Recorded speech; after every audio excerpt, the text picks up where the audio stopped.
Hello everyone, I am the storyteller and I am here to help you today.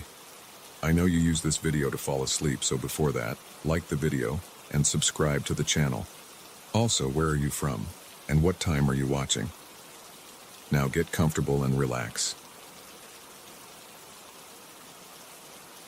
The first thing you notice about an empty house isn't the silence. It's how the silence has texture. It pools in corners like stagnant water, thick enough to feel against your skin when you walk through it. My grandparents' duplex in Newark had that kind of silence. The kind that made you hold your breath without realizing it, as if disturbing it might wake something better left sleeping. I'd taken the job reluctantly. 3 months of house sitting while they renovated the adjoining property wasn't exactly the creative sabbatical I'd planned, but freelance design work had been thin lately, and the rent-free arrangement gave me time to build my portfolio. The duplex sat on a narrow lot typical of the neighborhood, 2 identical units sharing a wall, each with its own entrance, its own life. Or so I thought. The longest hallway ran along that shared wall, stretching from the front door to the back bedroom. During the day, it felt unremarkable. Hardwood floors that creaked in familiar places, wallpaper with faded roses that my grandmother had hung in 1987, a single overhead fixture that cast everything in amber light. But houses change at night. They settle differently. They breathe differently. The first time I heard the static, I assumed it was interference from the construction next door. Power tools maybe, or some electrical work bleeding through the shared wall. It started at exactly 2:13 a.m. I know because the digital clock on the nightstand became an obsession, its red numbers burning into my retinas as I lay rigid, listening. The sound wasn't quite like television static. It was more organic somehow, like the whisper of sand pouring through an hourglass, or the soft hiss of steam escaping from something under pressure. It emanated from the hallway, seeming to move along the baseboard closest to the adjoining wall. And with it came the shadows. I first noticed them on the 3rd night, when insomnia finally drove me from bed to investigate. The hallway stretched before me, lit only by the streetlight filtering through the front window. The shadows weren't cast by anything I could see. They moved independently, flowing like dark water along the base of the wall. They had the quality of interference on an old analog television, that muddy, pixelated dance of gray and black. But interference has a randomness to it. These shadows moved with purpose. Sleep became elusive after that. I'd lie in the back bedroom, listening for that first whisper of static that announced their arrival. The sounds always began softly, almost subliminally, then gradually increased until they filled the entire hallway. Sometimes I thought I could hear voices underneath the hiss, not words exactly, but the rhythm of conversation, the rise and fall of urgent communication. The dream started during the 2nd week. A man would appear at the foot of my bed, always the same figure, short, completely bald, with veins that stood out like dark cables beneath pale skin. His eyes held the flat intensity of someone accustomed to being obeyed. He never spoke at first, just stood there until I became aware of his presence, then moved slowly around the bed to sit on the edge of the mattress. The springs would compress under his weight. I could feel the tilt, hear the soft protest of the frame. He'd lean close then, close enough that I could smell something metallic and stale on his breath, and begin speaking in a voice like gravel settling. He'd tell me about the door to the front room, how it needed to be unlocked, how the rooms wanted to breathe together again. His words carried a hypnotic quality, reasonable and insistent. Of course the door should be unlocked. Of course the spaces should connect. It made perfect sense. I'd always wake up agreeing with him. The first time I found the chair I'd wedged under the door handle sitting neatly in the center of the room. I told myself I must have moved it while sleepwalking, though I'd never walked in my sleep before. The second time, I found the door standing open, the chair placed deliberately beside the frame as if someone had carefully moved it aside. After that, I began checking the door obsessively before bed, testing the chair's position, even taking photos with my phone to document how I'd left things. But every morning brought the same result. The chair moved, the door ajar, and no memory of changing either. My father had raised me secular, but my mother had married into Islam, and some cultural inheritance runs deeper than conscious belief. I downloaded Quranic recitations onto my phone. Surah Al-Falaq, Surah An-Nas, the protection verses I remembered hearing as a child. I let them play softly as I slept, Arabic consonants flowing through the darkness like a verbal shield. The static responded immediately. Instead of the usual single source moving along the baseboard, 3 distinct areas of disturbance appeared simultaneously.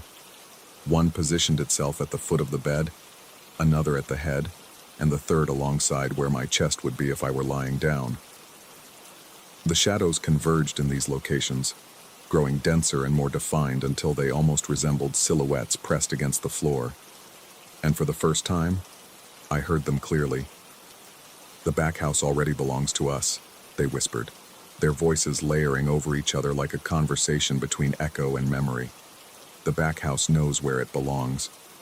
I sat up in bed, heart hammering. But the moment I moved, everything stopped. The shadows vanished, the static cut off mid-hiss, and the hallway returned to normal, if you could call any part of this normal. During the daylight hours, I threw myself into research. The Newark Public Library's local history section became my second home. I pored over property records, old photographs, newspaper archives, anything that might explain the connection between the 2 halves of the duplex. The building dated to 1923, constructed as a single-family home by a developer named Romano, who'd built several similar houses in the neighborhood. It hadn't been converted to a duplex until 1967. The conversion seemed straightforward enough. A new entrance added to the side, some interior walls reconfigured, the long hallway divided by a door to separate the units. But I found a building permit from 1968, filed just a year after the conversion, requesting permission to seal connecting passage between units due to structural concerns. Structural concerns. The phrase nagged at me. What kind of structural concerns would require sealing a passage? I found the answer in a brief newspaper item from March 1968. A resident of the newly converted duplex, the back unit, had complained to the city about unauthorized access between the apartments. The front tenant, he claimed, had been entering his unit at night, moving furniture, leaving doors open. The front tenant denied everything, insisted his connecting door remained locked at all times. The city's solution was to require both doors to be permanently sealed and the passage between them filled with concrete. But looking at the architectural drawings attached to the permit, I realized something troubling. The original connecting passage hadn't run where the door in my front room was located. It had been further back, positioned exactly where I heard the static each night, where the shadows gathered along the baseboard, which meant the door in my room, the one I'd been so carefully barricading, opened into nothing. It had been added during some later renovation, a door to nowhere, serving no purpose except perhaps to confuse future occupants about the building's history. The real passage, the one that had been sealed, lay hidden behind the wall where the shadows danced. That night, I didn't bother with the chair. I left the useless door unlocked and focused my attention on the shared wall itself.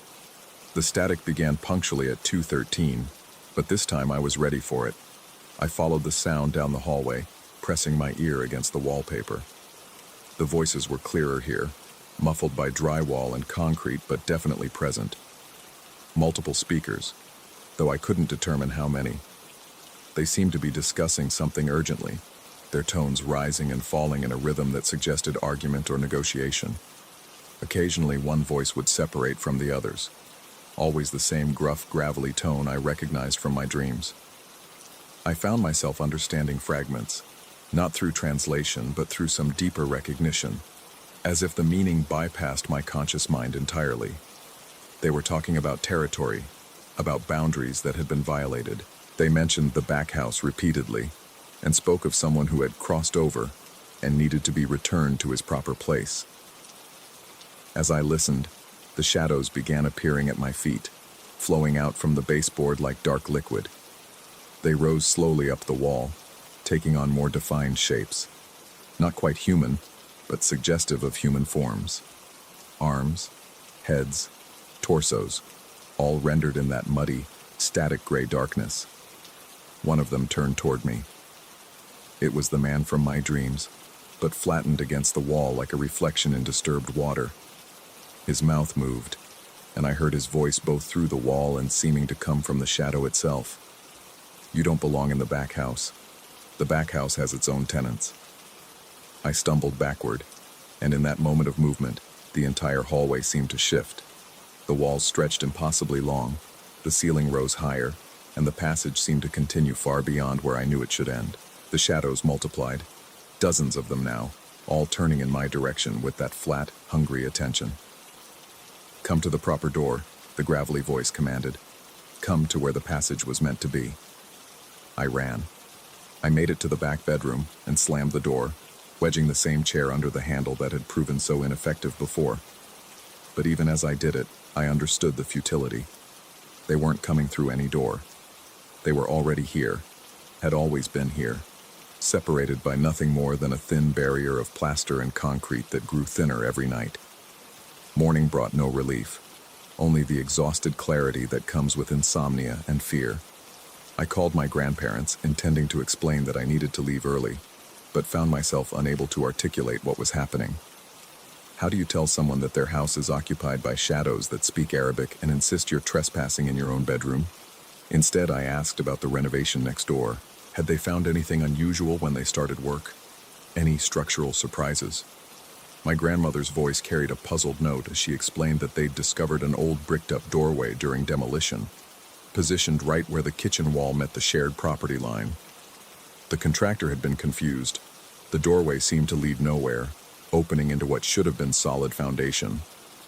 They'd expanded the opening, thinking it might have been a storage space, but found only a narrow cavity filled with old mortar and debris. A doorway that leads nowhere. After hanging up, I stood in my hallway, measuring distances with my eyes. The kitchen next door would be positioned exactly where my longest hallway ended.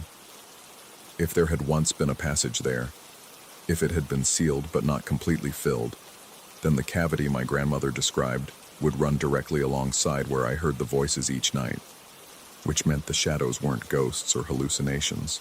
They were tenants, displaced from their proper home by the renovation, pressed up against the thin barrier between the sealed passage and my living space. They'd been compressed into that narrow cavity for decades, and the construction next door had disturbed their prison just enough to let them seep through. But if that were true, it raised an even more disturbing question. What had those tenants been doing in the passage before it was sealed? And why had the original complaint specified that the front tenant was entering the back unit at night, when according to the building records, no one had lived in the front unit yet? That night, I made a decision that felt both inevitable and insane. I would answer their summons. I would go to the proper door, not the useless one in my front room, but the real one, the one that had been sealed behind layers of plaster and time. I found the spot easily enough. The shadows congregated there now every night, pressed against the wall like hands against glass. Using a hammer I'd found in my grandfather's toolbox, I began carefully chipping away at the wallpaper and plaster. The work went faster than it should have. The wall seemed almost eager to open, the old mortar crumbling at the slightest pressure. Within an hour, I'd exposed a section of brick that looked newer than the rest, clearly added during the 1968 ceiling. Behind it, I could hear the voices more clearly than ever. "Almost there," the gravelly voice encouraged. "Almost back where you belong." The first brick came free with a soft grinding sound, revealing a black space beyond. Cool air flowed through the opening, carrying scents of dust and something else, something organic and stale, like the breath of the man in my dreams. I pulled away more bricks, widening the hole until I could see into the passage beyond. It was narrow, barely wide enough for a person to move through sideways, and extended further than my flashlight could illuminate. The floor was concrete, the walls rough brick.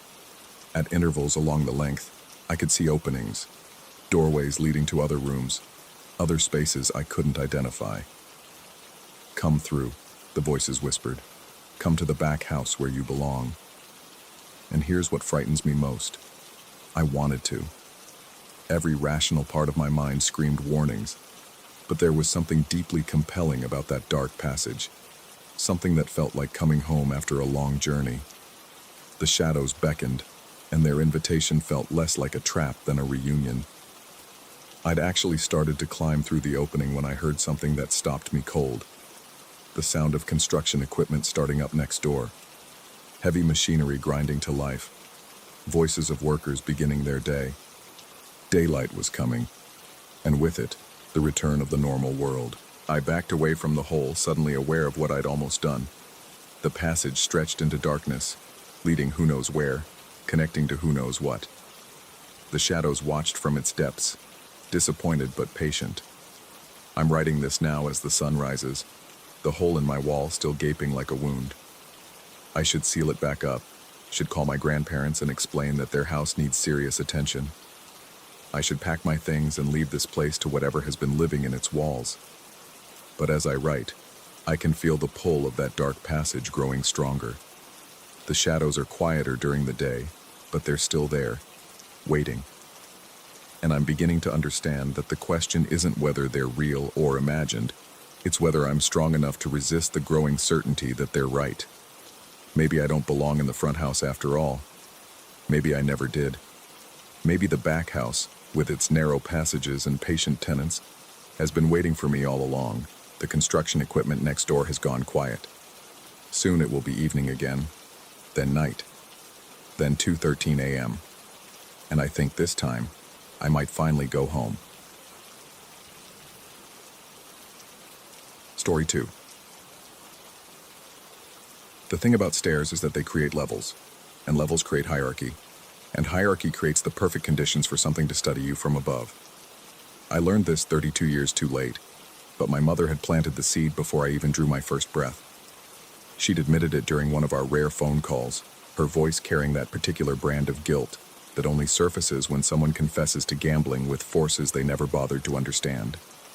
A Ouija board in her Cleveland apartment, she'd said. Just a stupid game with college friends, something to pass the time during those long Ohio winter nights when the snow trapped them indoors and boredom felt like a physical weight. She was 7 months pregnant with me then. What did you ask it? I'd wanted to know, but she'd gone quiet, the way people do when they realize they've already said too much.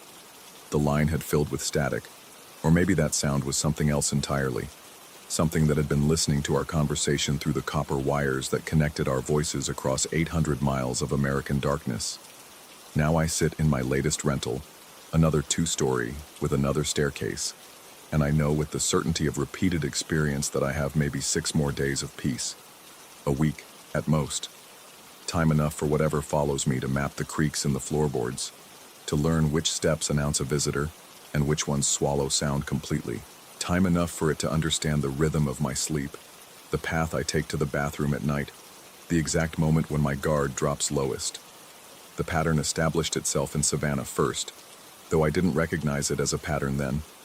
I'd rented a converted loft in the historic district, the kind of place where exposed brick pretended to be charming, and rent prices reflected the owner's confidence that tourists would pay premium prices to sleep where someone might have died romantically in the 1800s. The stairs were narrow and steep, rising from the main room to a bedroom loft that felt more like a ship's cabin than living space. For the first week, nothing. I'd convinced myself that the strange encounters from my childhood were exactly that. Childhood fears amplified by an overactive imagination and too many late-night horror movies. The old woman with skin like tarnished copper, the one who used to appear at the foot of my bed in Cleveland, laughing with her mouth wide but making no sound. Surely that had been dreams bleeding into waking moments, the kind of night terrors that plague kids who spend too much time alone. But then came the 8th night. The footsteps started at exactly 4:30 a.m. I know the time with surgical precision because the digital clock beside my bed cast its green glow directly into my eyes, a luminous accusation that I was awake when I should have been asleep, alert when I should have been vulnerable. The sound began at the top of the stairs, not the creaky top step that announced my own movements during daylight hours, but somewhere just beyond it, as if whatever was moving had materialized in the space between the last step and the landing. Thud. A pause. Then another step, deliberate and measured. Not the quick patter of someone hurrying downstairs, not the careful placement of someone navigating in darkness. This was the walk of someone who knew exactly where they were going and had all the time in the world to get there. Thud. I lay rigid in bed, every muscle locked in place while my mind performed the frantic calculations of someone trying to rationalize the impossible. The building was old. Maybe the wood was settling. Maybe the tenant above me was an insomniac. Maybe the heating system was expanding pipes in a way that mimicked footsteps. Thud. But the footsteps were descending my stairs, the ones that led to my bedroom, the ones that existed in my loft where I lived alone and kept the door locked and had never given anyone else a key. The sound stopped directly outside my bedroom door. In the silence that followed, I could hear my heart hammering against my ribs so loudly that it seemed impossible the thing on the other side of the door couldn't hear it too. Then came the sound that would follow me from city to city, house to house, staircase to staircase.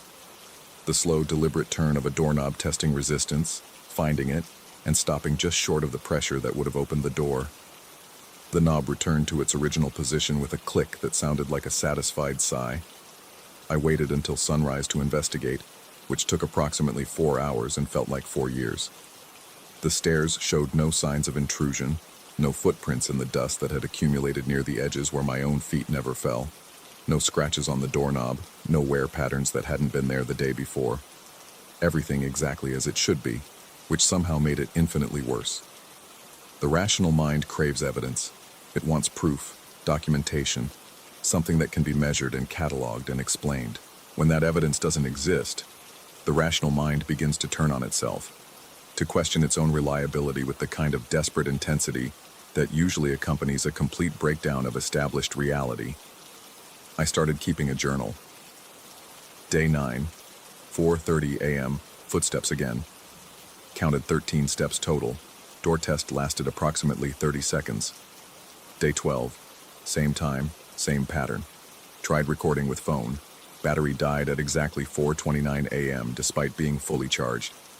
Day 15, woke up at 4:25 a.m. expecting it. Footsteps came anyway. It knows I'm listening. The journal entries became increasingly erratic, filled with sketches of staircase layouts and timestamps and detailed descriptions of sounds that no recording device seemed capable of capturing.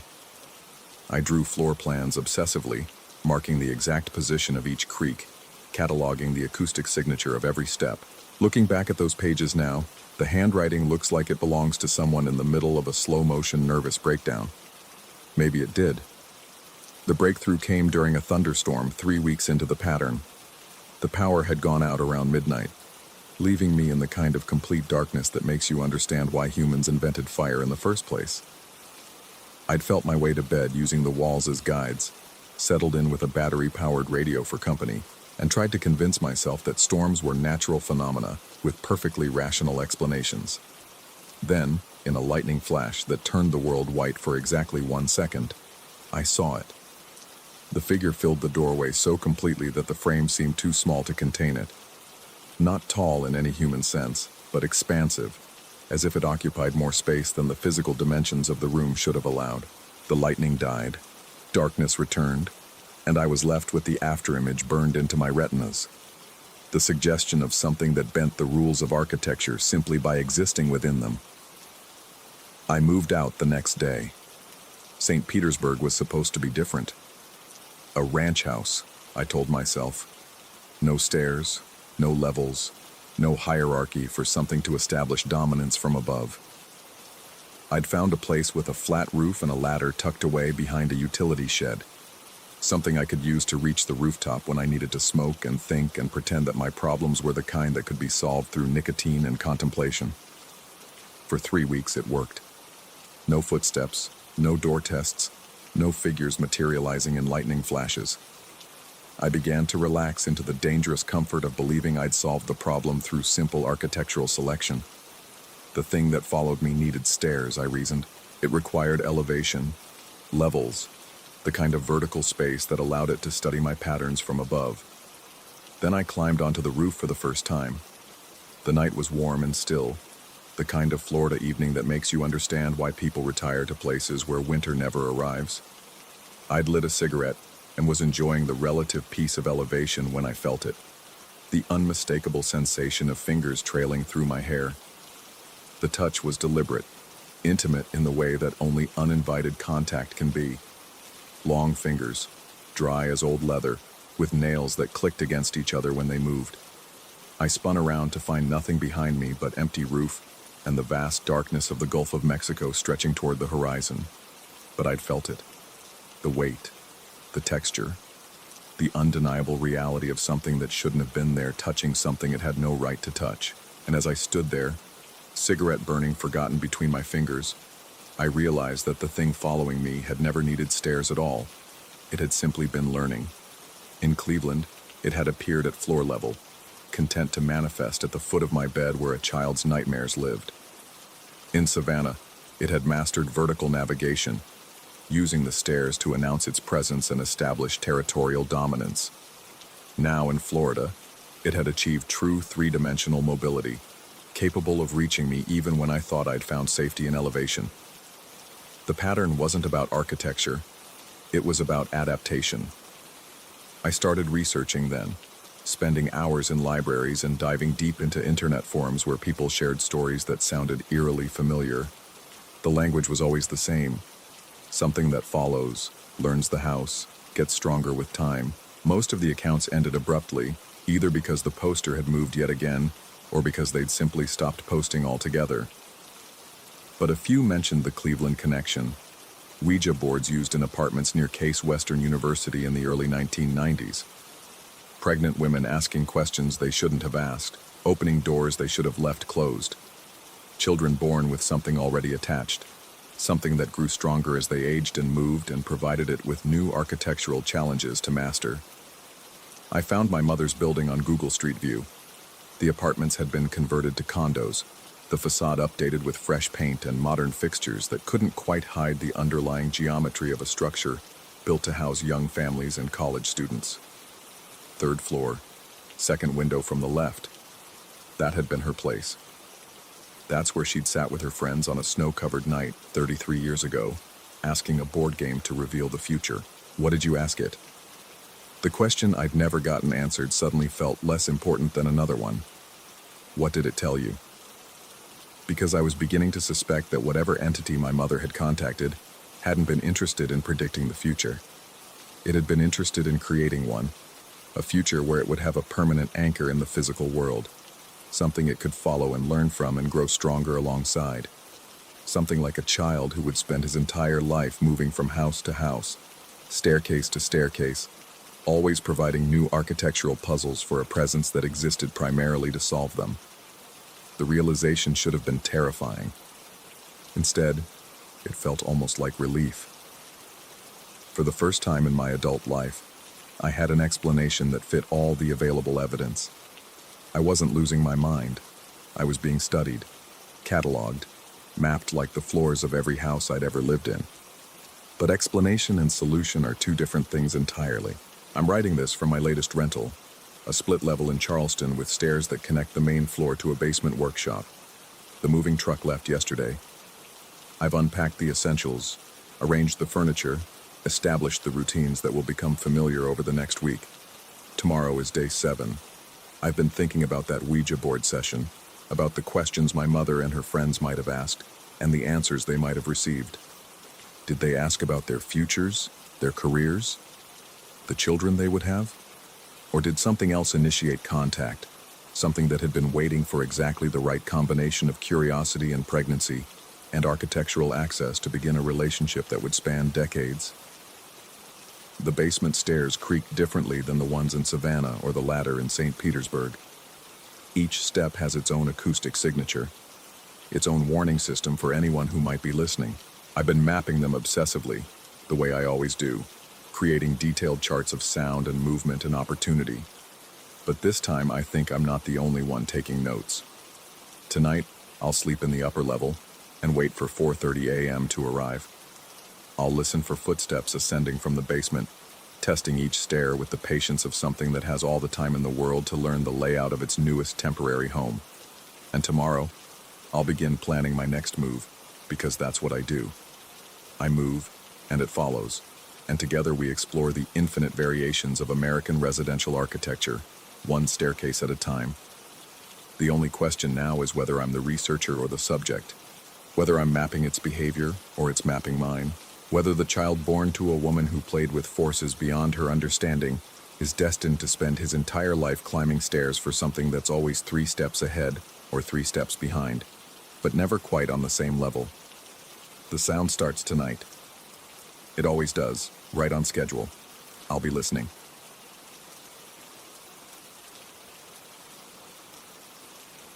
Story 3.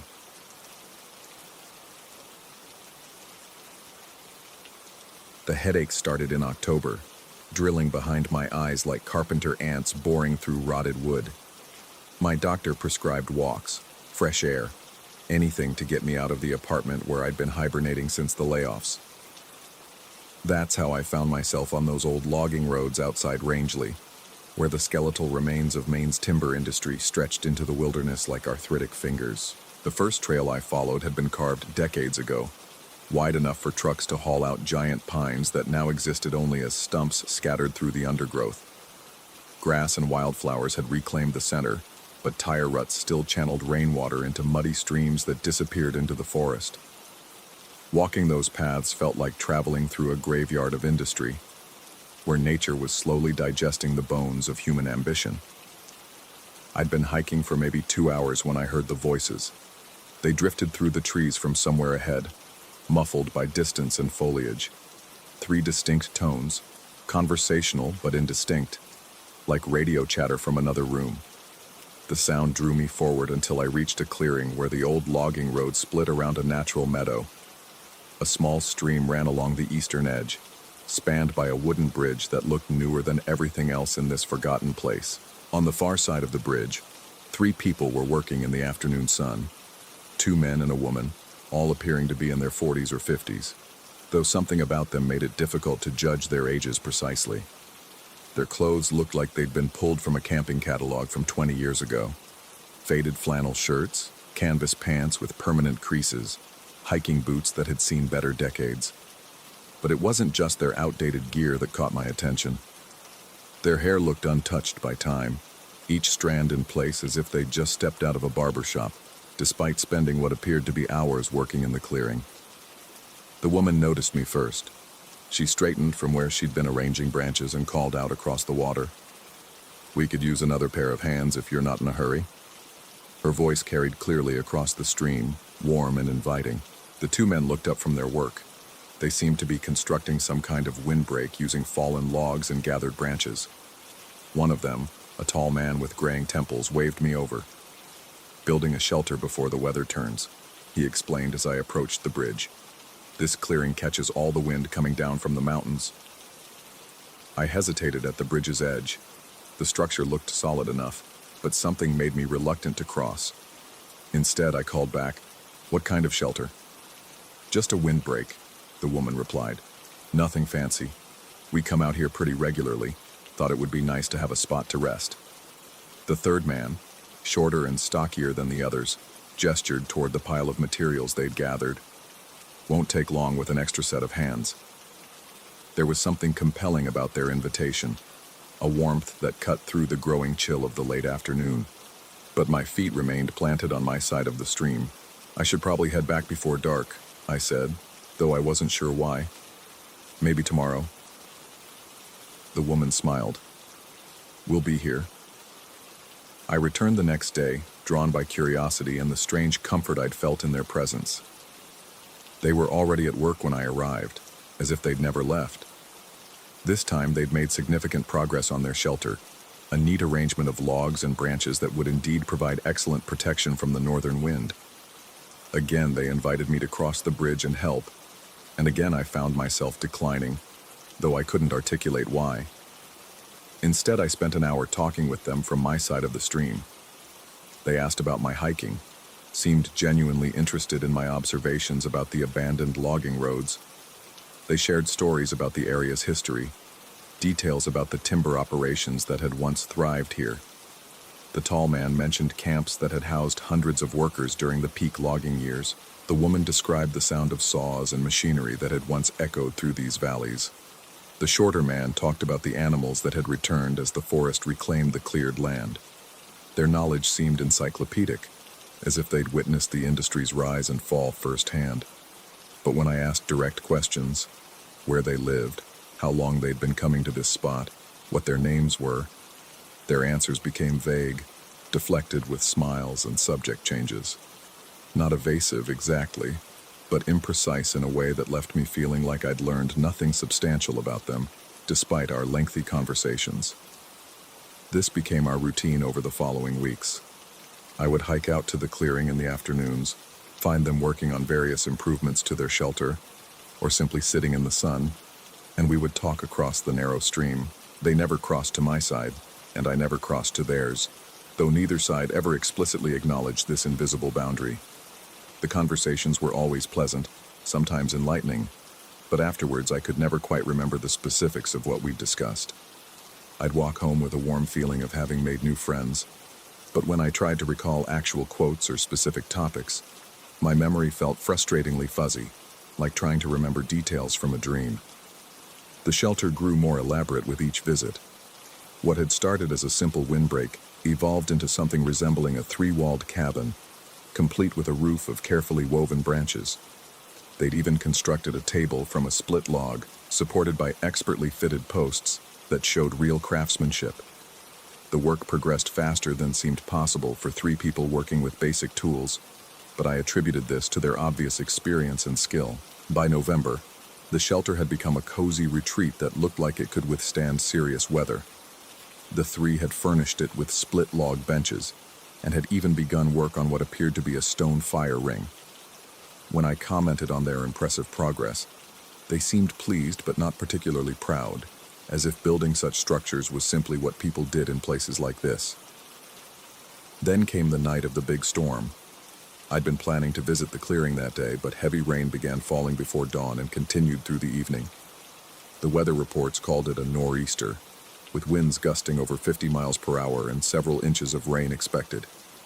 From my apartment window, I could see trees bending almost horizontally in the wind, and the thought of my 3 friends weathering the storm in their shelter made me anxious. I worried about them all night. Had they sought shelter elsewhere? Or were they riding out the storm in their handmade refuge? The wind howled until nearly sunrise, rattling windows and sending branches crashing into the yard. When dawn finally came, the world outside looked rearranged, littered with debris and standing water. I drove out to the trailhead as soon as the roads were clear, hiking quickly to the familiar clearing. What I found there defied explanation. The shelter was still standing, but it looked wrong. The wood appeared weathered and gray, as if it had been exposed to decades of seasonal cycles. The carefully woven roof had partially collapsed, with sections rotted through and hanging in tatters. The log table they'd been so proud of had split down the middle, its surfaces black with what looked like years of accumulated mold and moss. Most disturbing were the ropes. Throughout the construction, I'd noticed them using various kinds of cordage to secure their building materials. Now those same ropes appeared to have fossilized into the wood itself, creating permanent grooves and indentations that looked like they'd been carved by time, rather than worn by weather. But the 3 people were nowhere to be seen. I called across the water, thinking they might be taking shelter elsewhere in the clearing. My voice echoed strangely in the post-storm air, seeming to carry farther than it should before being absorbed by the dripping forest. No response came. For the first time since I'd discovered this place, I crossed the bridge. The wooden planks felt solid beneath my feet, but something about crossing that threshold made my skin crawl. It was as if I were violating some unspoken agreement, entering a space where I didn't belong. The feeling grew stronger as I approached the deteriorated shelter. Up close, the decay was even more pronounced. What had been fresh-cut wood just yesterday now crumbled at my touch. The stone fire ring they'd been constructing was overgrown with lichen and moss, as if it had been abandoned for years. Even the ground around the shelter looked different, compacted and worn in patterns that suggested long habitation, not the temporary camping spot I'd observed being created. I searched the entire clearing but found no trace of my 3 companions, no personal belongings, no tools, no indication that anyone had been there recently. It was as if they'd simply vanished, leaving behind only their impossible ruins. Confused and increasingly disturbed, I hiked back to my car and drove directly to the Rangeley Forest Service Station. The ranger on duty was a middle-aged woman with weathered hands and patient eyes, who listened politely as I described the clearing, the bridge, and the 3 people I'd been visiting. She pulled out a detailed topographical map and asked me to show her the location. I traced my route along the old logging roads, but when I reached the area where the clearing should have been, she frowned. "There's no bridge marked here," she said, tapping the map with her finger. "Stream runs through this section, but I don't recall any crossing points along this stretch." I insisted I'd been visiting the spot for weeks, describing the clearing and the shelter in detail. She listened thoughtfully, then asked me to describe the 3 people I'd been meeting there. When I finished, she shook her head slowly. "I've been working this district for 15 years, she said. "I know most of the regular hikers and campers in the area. Your description doesn't match anyone I recognize."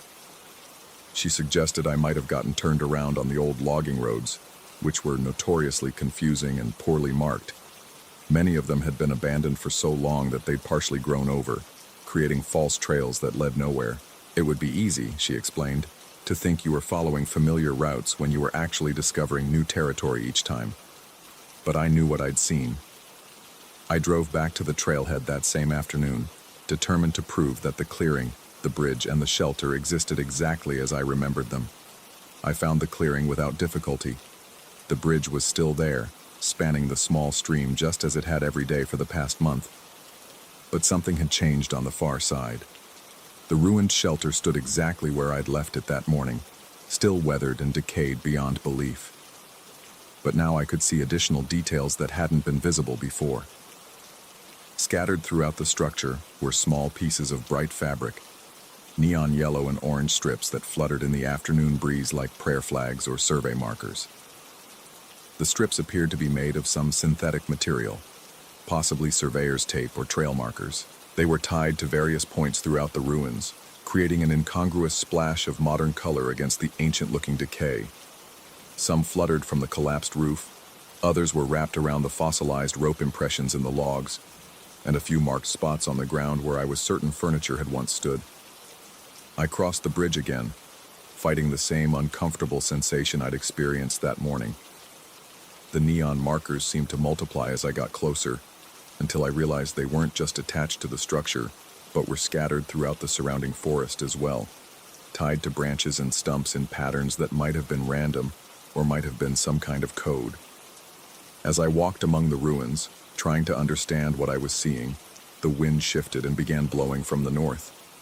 That's when I heard the voices, faint but unmistakable, 3 people talking somewhere in the distance, the same conversational tones I'd grown accustomed to over the past weeks, though the words remained indistinct. I followed the sound deeper into the clearing, but it seemed to move with the wind, always just ahead of me, always just out of range. I called out to them, using the same friendly greeting I'd employed during our daily conversations. My voice seemed to hang in the air without response, as if the forest were absorbing the sound before it could travel. The distant voices continued their incomprehensible discussion, completely unaware of or uninterested in my presence.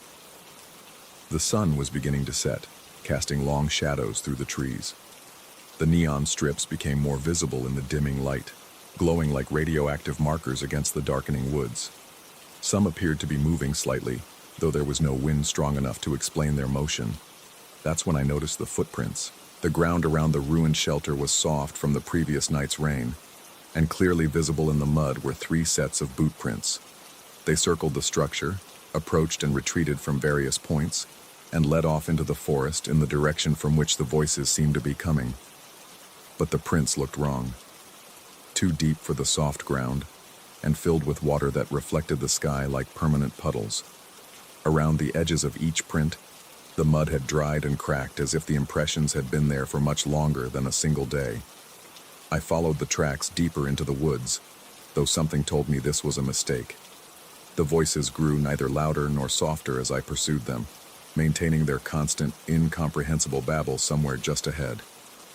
The neon strips became more frequent among the trees, creating an increasingly dense network of markers that seemed to pulse and shift in my peripheral vision. The forest around me looked different from any section I'd explored during my weeks of hiking. The trees were taller and more densely packed, their canopy so thick that very little sunlight reached the ground, even though it had been bright in the clearing just minutes before. The air felt heavier, charged with an electricity that made my skin tingle and my hair stand on end. I stopped following the footprints when I realized I could no longer see the clearing behind me. The forest had closed in from all directions, and every path between the trees looked identical. The voices continued their distant conversation, but they now seemed to be coming from multiple directions at once, as if echoing off invisible walls. Panic began to build in my chest as I tried to retrace my steps. The neon markers that had seemed like helpful guideposts now appeared menacing, their bright colors too vivid against the perpetual twilight of the deep woods. They formed patterns that hurt to look at directly, geometric arrangements that suggested meaning just beyond comprehension. I ran, crashing through underbrush and dodging between trees, following what I hoped was the direction back to the clearing. Branches caught at my clothes and scratched my face, but I kept running until I stumbled out of the tree line and found myself back at the ruined shelter. The bridge was still there, spanning the stream to the normal world beyond. I crossed it quickly, not looking back until I reached my original side of the water. When I finally turned around, the clearing looked exactly as it had when I'd first discovered it. Empty, peaceful, with no sign of the ruins or the neon markers or anything else that had terrified me moments before. On the far side of the stream, 3 people were sitting around a perfectly constructed shelter, their outdated clothes neat and clean, their impossible hair unmoved by wind or exertion. They waved as if I'd just arrived for my daily visit, their smiles warm and welcoming across the water. The woman called out her familiar greeting, inviting me to cross the bridge and join them in their work. The tall man gestured toward their shelter with obvious pride, as if showing it off for the first time. The shorter man patted the ground beside their split log table, indicating where I could sit and rest. I backed away from the bridge, my heart hammering against my ribs. None of them seemed to notice my distress or confusion. They continued their welcoming gestures, their eternal invitation to cross the water and enter their domain. I turned and ran back along the logging road, not stopping until I reached my car. That was 3 weeks ago. I haven't returned to the clearing, though I drive past the trailhead every few days and feel an almost irresistible urge to park and walk back down that familiar path. The headaches that originally drove me to these woods have returned with doubled intensity, boring behind my eyes like something trying to burrow its way out. Some nights, when the wind blows from the north, I hear voices outside my apartment window. 3 people having a quiet conversation just beyond the range of understanding, their words as familiar and incomprehensible as they were across that stream. When I look outside, I see strips of neon fabric tied to the branches of the oak tree in my yard, fluttering like signals in a code I'm not meant to understand. I've started researching the history of the logging operations in that area, searching through old maps and forestry records for any mention of settlements or camps near the site I discovered. The archives contain detailed documentation of every major logging operation from the late 1800s through the 1950s, but none of them match the location of my clearing. More disturbing are the personnel records I've found. Scattered throughout decades of employment documents are the names of workers who simply disappeared from the camps. Not quit, not transferred, not recorded as injured or deceased, but simply vanished from the paperwork as if they'd never existed. The descriptions in their employment files matched the 3 people I met across the stream with uncomfortable accuracy. Yesterday I found a photograph in the Historical Society's collection that made my blood run cold. Taken in 1947, it shows a group of timber workers standing beside a partially constructed shelter in a clearing that looks exactly like the one I discovered. 3 figures in the foreground, 2 men and a woman, are clearly identifiable as my 3 companions, unchanged by the decades between that photograph and our meetings last month. The caption identifies the location as Camp 7 Northern Division, but according to every other document in the collection, no such camp ever existed. The photograph itself shows signs of age, faded colors, water stains, the characteristic deterioration of mid-century film stock. But the 3 faces in the foreground are as sharp and clear as if they'd been photographed yesterday. I've been carrying that photograph with me for days, studying those familiar faces and trying to understand what it means. Are they ghosts trapped in that clearing, endlessly building their shelter while decades pass unnoticed? Are they some kind of temporal anomaly, existing in a pocket of time that doesn't align with the rest of the world? Or am I losing my mind, creating elaborate fantasies to explain experiences that exist only in my deteriorating psyche?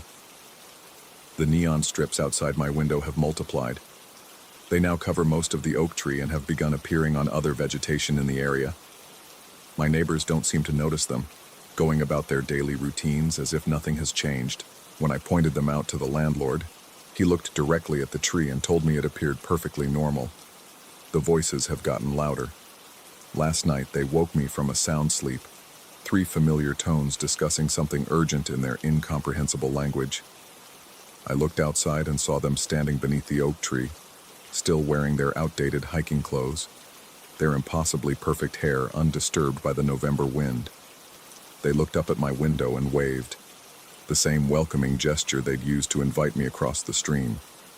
When I blinked, they were gone, but the neon markers fluttered more vigorously in the branches, pulsing with a rhythm that might have been Morse code or might have been a heartbeat. I think they're trying to show me something. I think the clearing exists in more places than just that abandoned logging road, that the bridge can be crossed from multiple directions depending on when and how you approach it. The photograph suggests they've been building their shelter for over 70 years, adding to it and improving it while time flows differently around them. Maybe they're not trapped there. Maybe they're waiting. The invitation still stands, spoken clearly across whatever distance separates their domain from mine. They have a place at their table, a role in their endless construction project, a spot in their timeless clearing where the calendar follows rules I don't understand. All I have to do is cross the bridge. The headaches are getting worse. My doctor wants to run more tests, but I know what she'll find. The same nothing that explains everything wrong with my life since the layoffs. The same empty results that sent me walking in the woods in the first place. Tomorrow I'm going back to the clearing, not to visit from across the stream like before, but to finish what I apparently started weeks ago. The 3 are still there, still working on their impossible shelter, still waiting for me to accept their invitation and help them complete whatever it is they're building. Maybe when I cross that bridge, the headaches will stop. Maybe time will slow to their rhythm instead of the frantic pace that drove me to those woods in the first place. Maybe I'll finally understand what they're trying to tell me with their neon signals and fossilized ropes and decades-long construction project.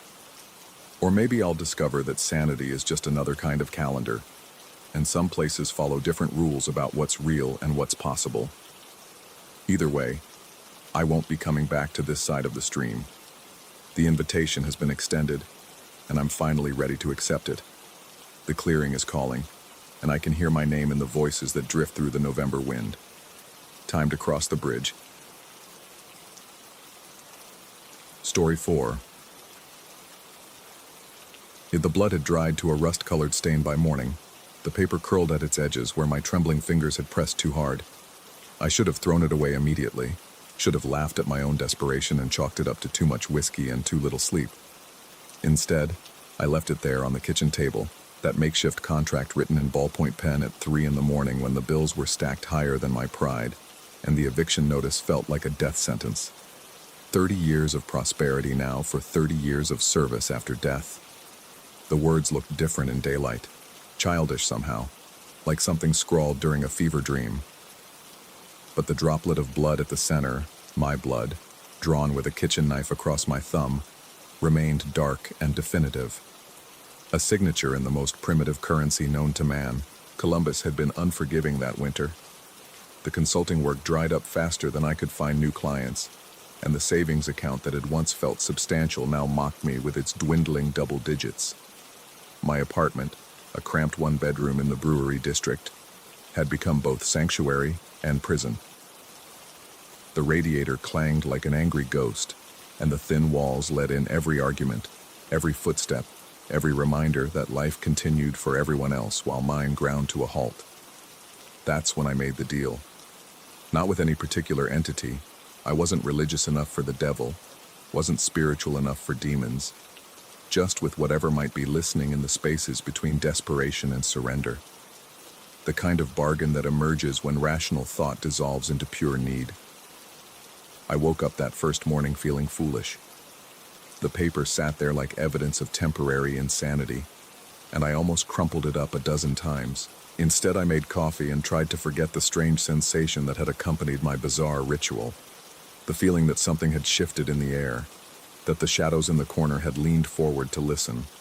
The hand marks appeared 3 days later.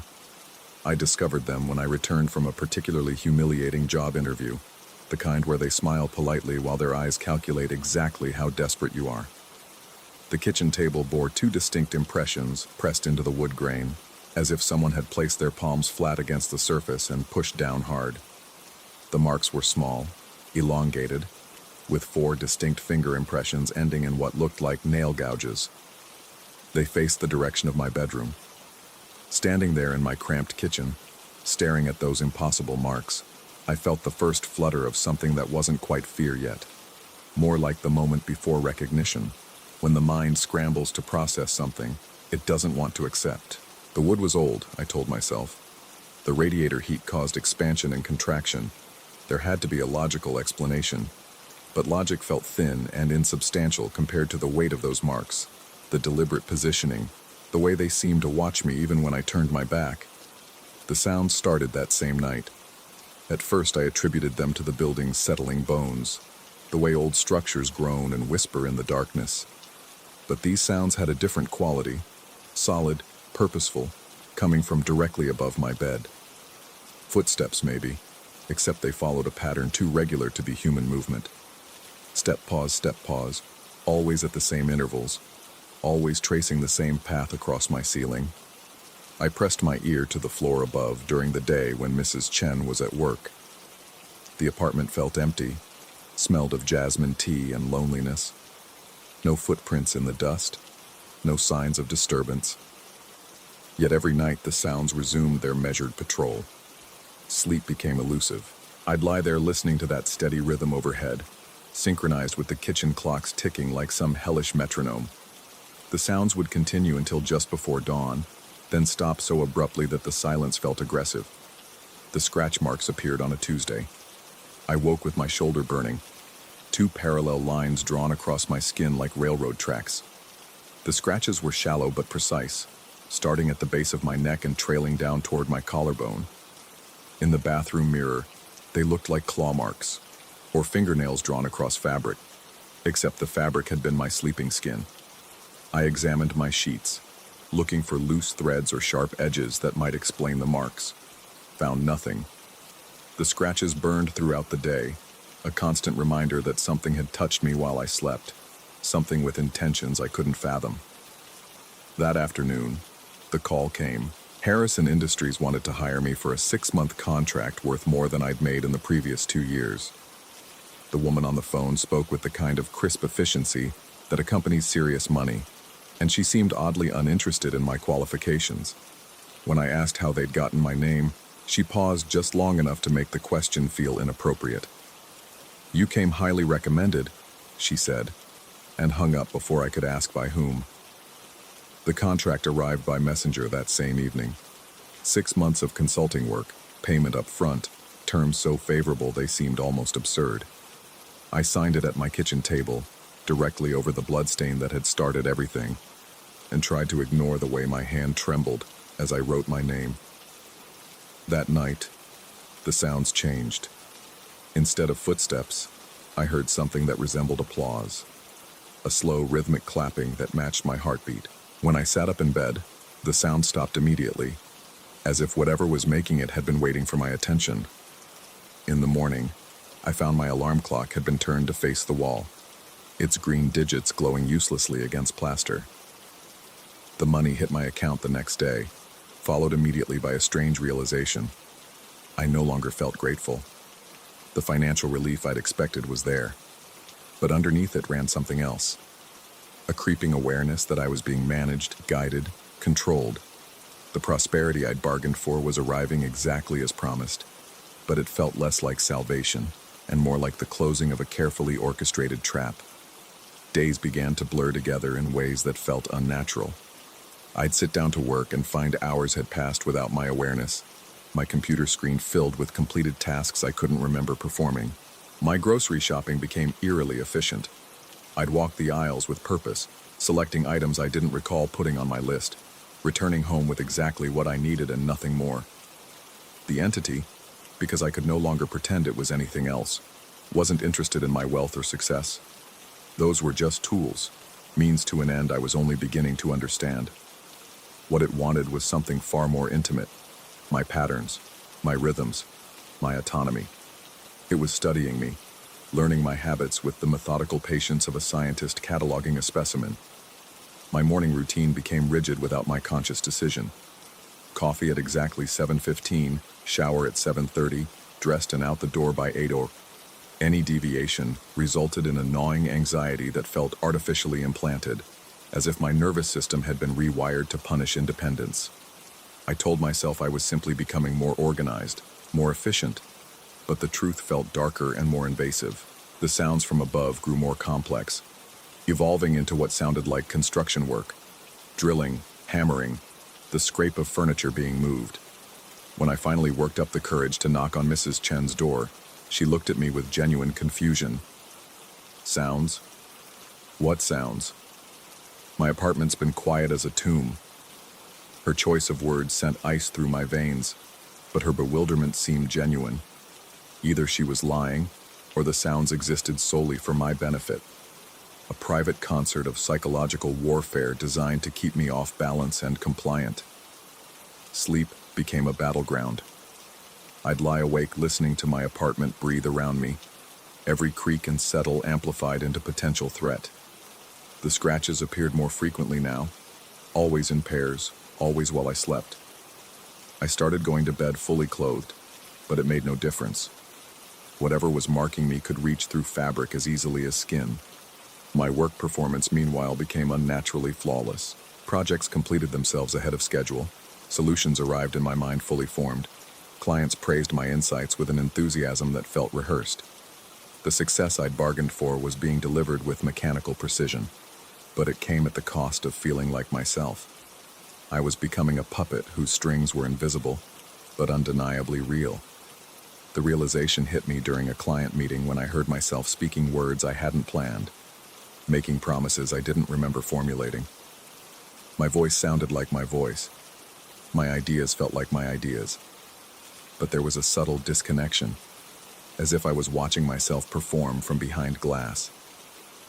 The client nodded and smiled, completely satisfied with whatever I was saying, but I felt like a fraud wearing my own skin. That evening I tried to break the pattern. Instead of my usual 7:15 coffee, I waited until 8 The anxiety that followed was immediate and overwhelming. A crushing sense of wrongness that made my hands shake and my vision blur. I managed to hold out for 20 minutes before stumbling to the kitchen and brewing that cup of coffee, the relief flooding through me like a drug hitting my bloodstream. I was being trained, I realized, conditioned like one of those lab rats pressing livers for rewards. Except my reward was the absence of unbearable anxiety. My free will was being eroded through a systematic program of psychological manipulation, my independence traded away one small compromise at a time. The sounds from above stopped abruptly on a Thursday night, replaced by something worse. Silence so complete it felt aggressive. I lay in bed straining to hear the familiar rhythm of footsteps, the strange comfort of knowing my tormentor was present and accountable. Instead, there was nothing. A void so profound it made me question whether the sounds had ever existed at all. But the silence wasn't empty.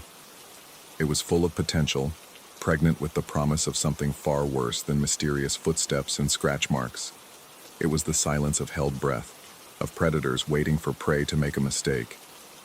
I started leaving the apartment lights on at night, but that only made the shadows seem more deliberate, more purposeful. They gathered in corners and doorways like living things, shifting just enough to catch my peripheral vision, but never moving when I looked directly. My reflection in the bathroom mirror began to feel unreliable. Sometimes I thought I saw movement behind me when I knew I was alone. Sometimes my own eyes looked unfamiliar, calculating. The hand marks on the table multiplied. Not more sets, but deeper impressions, as if whatever was making them was pressing harder each time, claiming ownership through repetition. I tried sanding them away, but they returned within hours, darker and more defined than before. The wood around them began to warp and discolor. as if something caustic was seeping up from below. My sleep schedule became militarily precise without any conscious effort on my part. Bed at exactly 11 now. Lights out at 11:15. Alarm at 6:30. Any attempt to deviate triggered that same crushing anxiety, that feeling of cosmic wrongness that made my bones ache. I was becoming a clock, my human variability systematically eliminated in favor of mechanical predictability. The prosperity continued to flow like water from a poisoned well. More contracts, more money, more success than I'd ever dreamed possible. But each victory felt hollow, scripted, as if I was reading lines in a play written by someone else. My bank account swelled while my sense of self withered, prosperity and autonomy existing in perfect inverse proportion. I began to suspect that the 30 years had already begun, not after death, as I'd written in my desperate contract, but now, in this life that no longer felt entirely my own. The entity, whatever it was, had found a more elegant solution than waiting for my natural demise. Why claim my service in some hypothetical afterlife when it could harvest my compliance in the here and now? The scratch marks evolved into something more complex, patterns that looked almost like writing, symbols carved into my skin while I slept. I photographed them, tried to research their meaning, but they faded by evening as if my body was rejecting the evidence. Only the memory remained, along with the growing certainty that I was being inscribed with instructions I couldn't read. My apartment began to feel like a terrarium, a controlled environment where I was both specimen and observer. The temperature remained constant regardless of weather outside. The lighting seemed to adjust itself to optimal levels without my touching the switches. Even the sounds from neighboring units faded to a barely audible hum. I was being isolated, insulated, preserved in conditions ideal for whatever experiment was being conducted on my consciousness. The final revelation came on a night when insomnia had driven me to the kitchen at exactly 3 a.m., the same time I'd made my original bargain. I sat at the table, staring at the bloodstain that had started everything, when I noticed something that stopped my heart mid-beat. The stain was fresh, dark red, wet, identical to how it had looked that first night. But I hadn't cut myself, hadn't performed any ritual. I touched it with one finger and came away with warm blood that shouldn't have existed. That's when I understood. The deal wasn't something I had made. It was something I was going to make, something I was destined to make, caught in a loop that had no beginning and no end. The entity hadn't responded to my desperate bargain. It had created the circumstances that made the bargain inevitable. I looked up at the ceiling, where the sounds had returned with gentle, almost apologetic rhythm, and realized that my 30 years of service had been ongoing for longer than I could remember. The prosperity, the control, the gradual erosion of my autonomy, all of it was part of a design so elegant and comprehensive that resistance was impossible because resistance had never been an option. The clock on the wall ticked steadily, matching the rhythm from above, and I understood that time itself had become my cage. Every second scheduled, every moment accounted for, every choice an illusion wrapped around an inevitability I could no longer see the edges of. I sit here now, writing this account at exactly 3 a.m., the blood still wet on the paper, knowing that somewhere in the space between my thoughts and my actions, something else is writing too.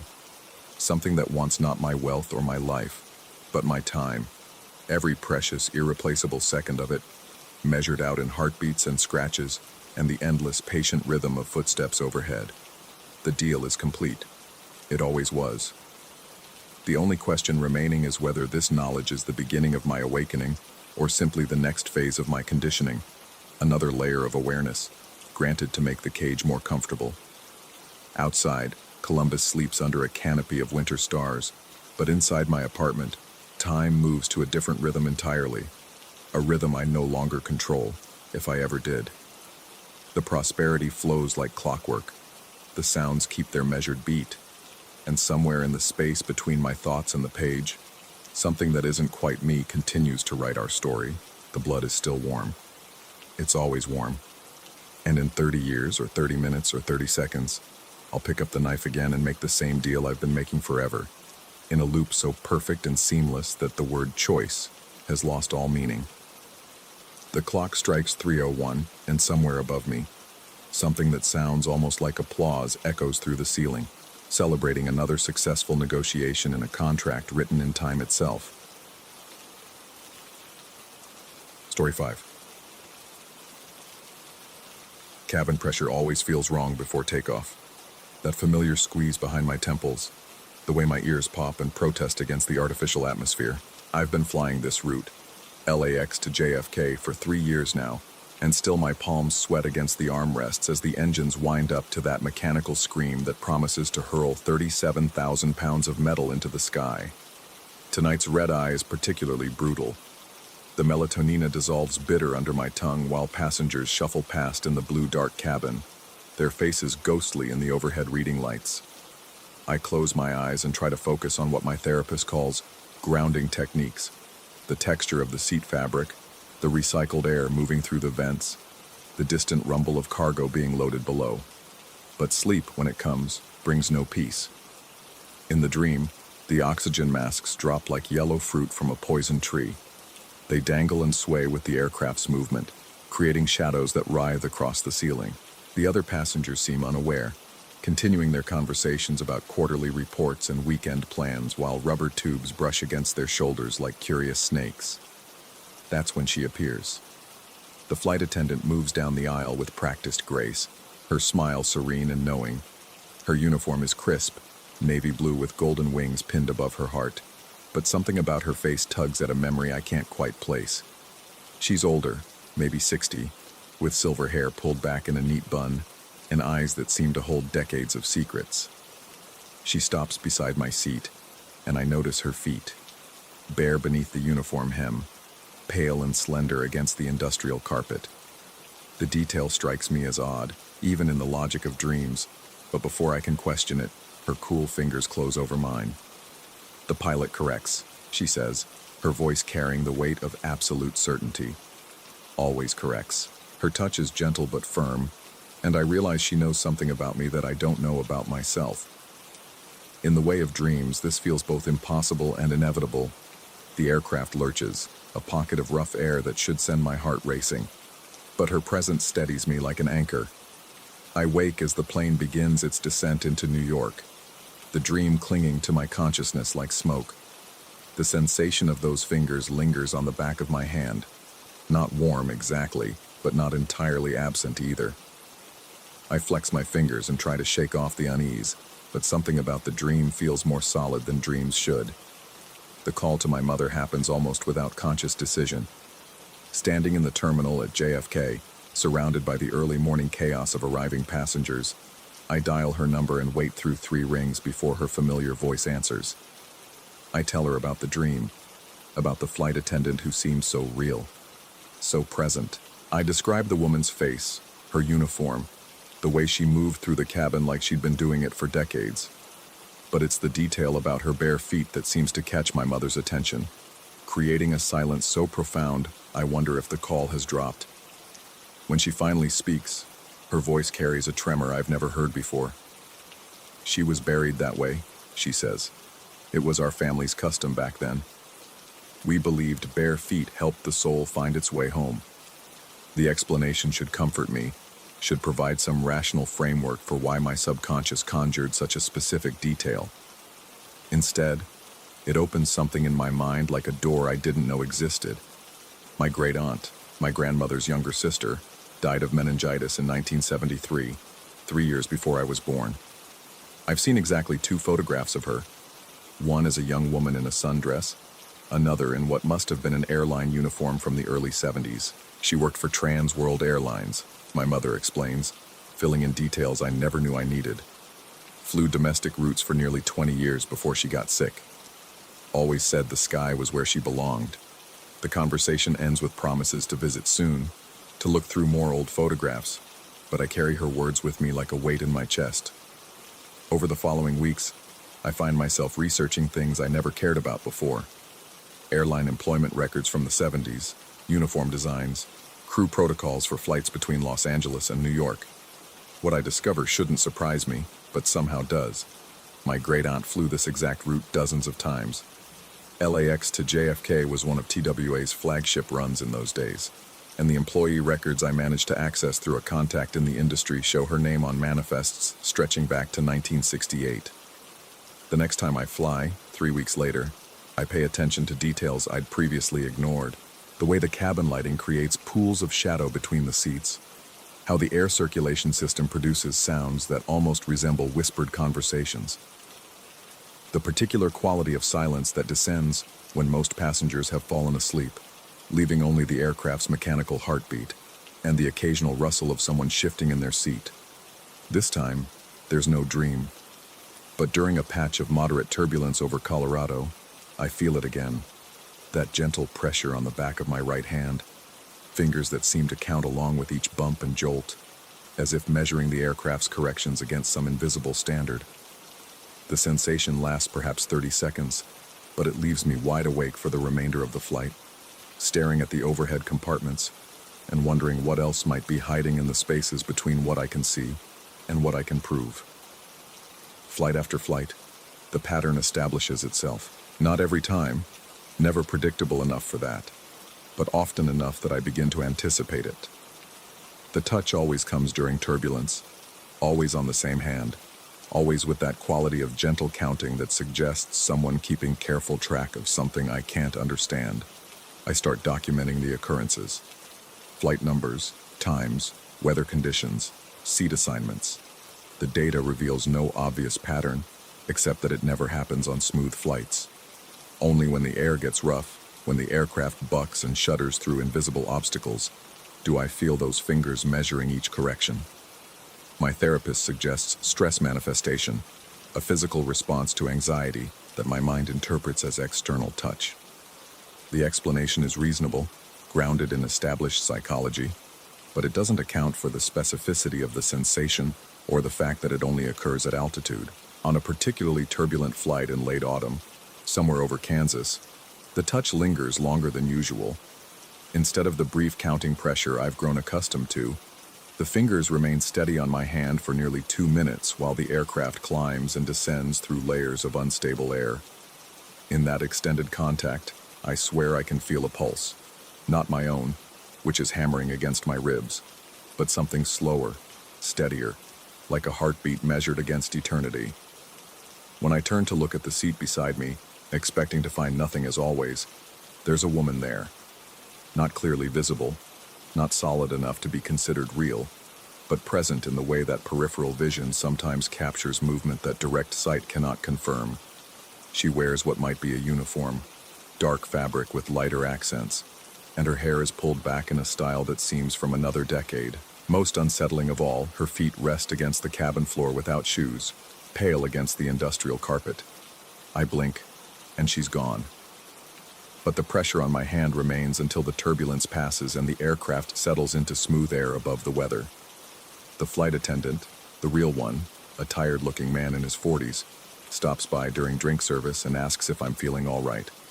I must look as shaken as I feel, because he offers me an extra packet of peanuts and suggests I might want to speak with the captain if I'm concerned about the aircraft's handling. But what would I tell him? That I think my dead great-aunt is monitoring the flight's corrections from whatever realm airline employees go to when their earthly routes are complete.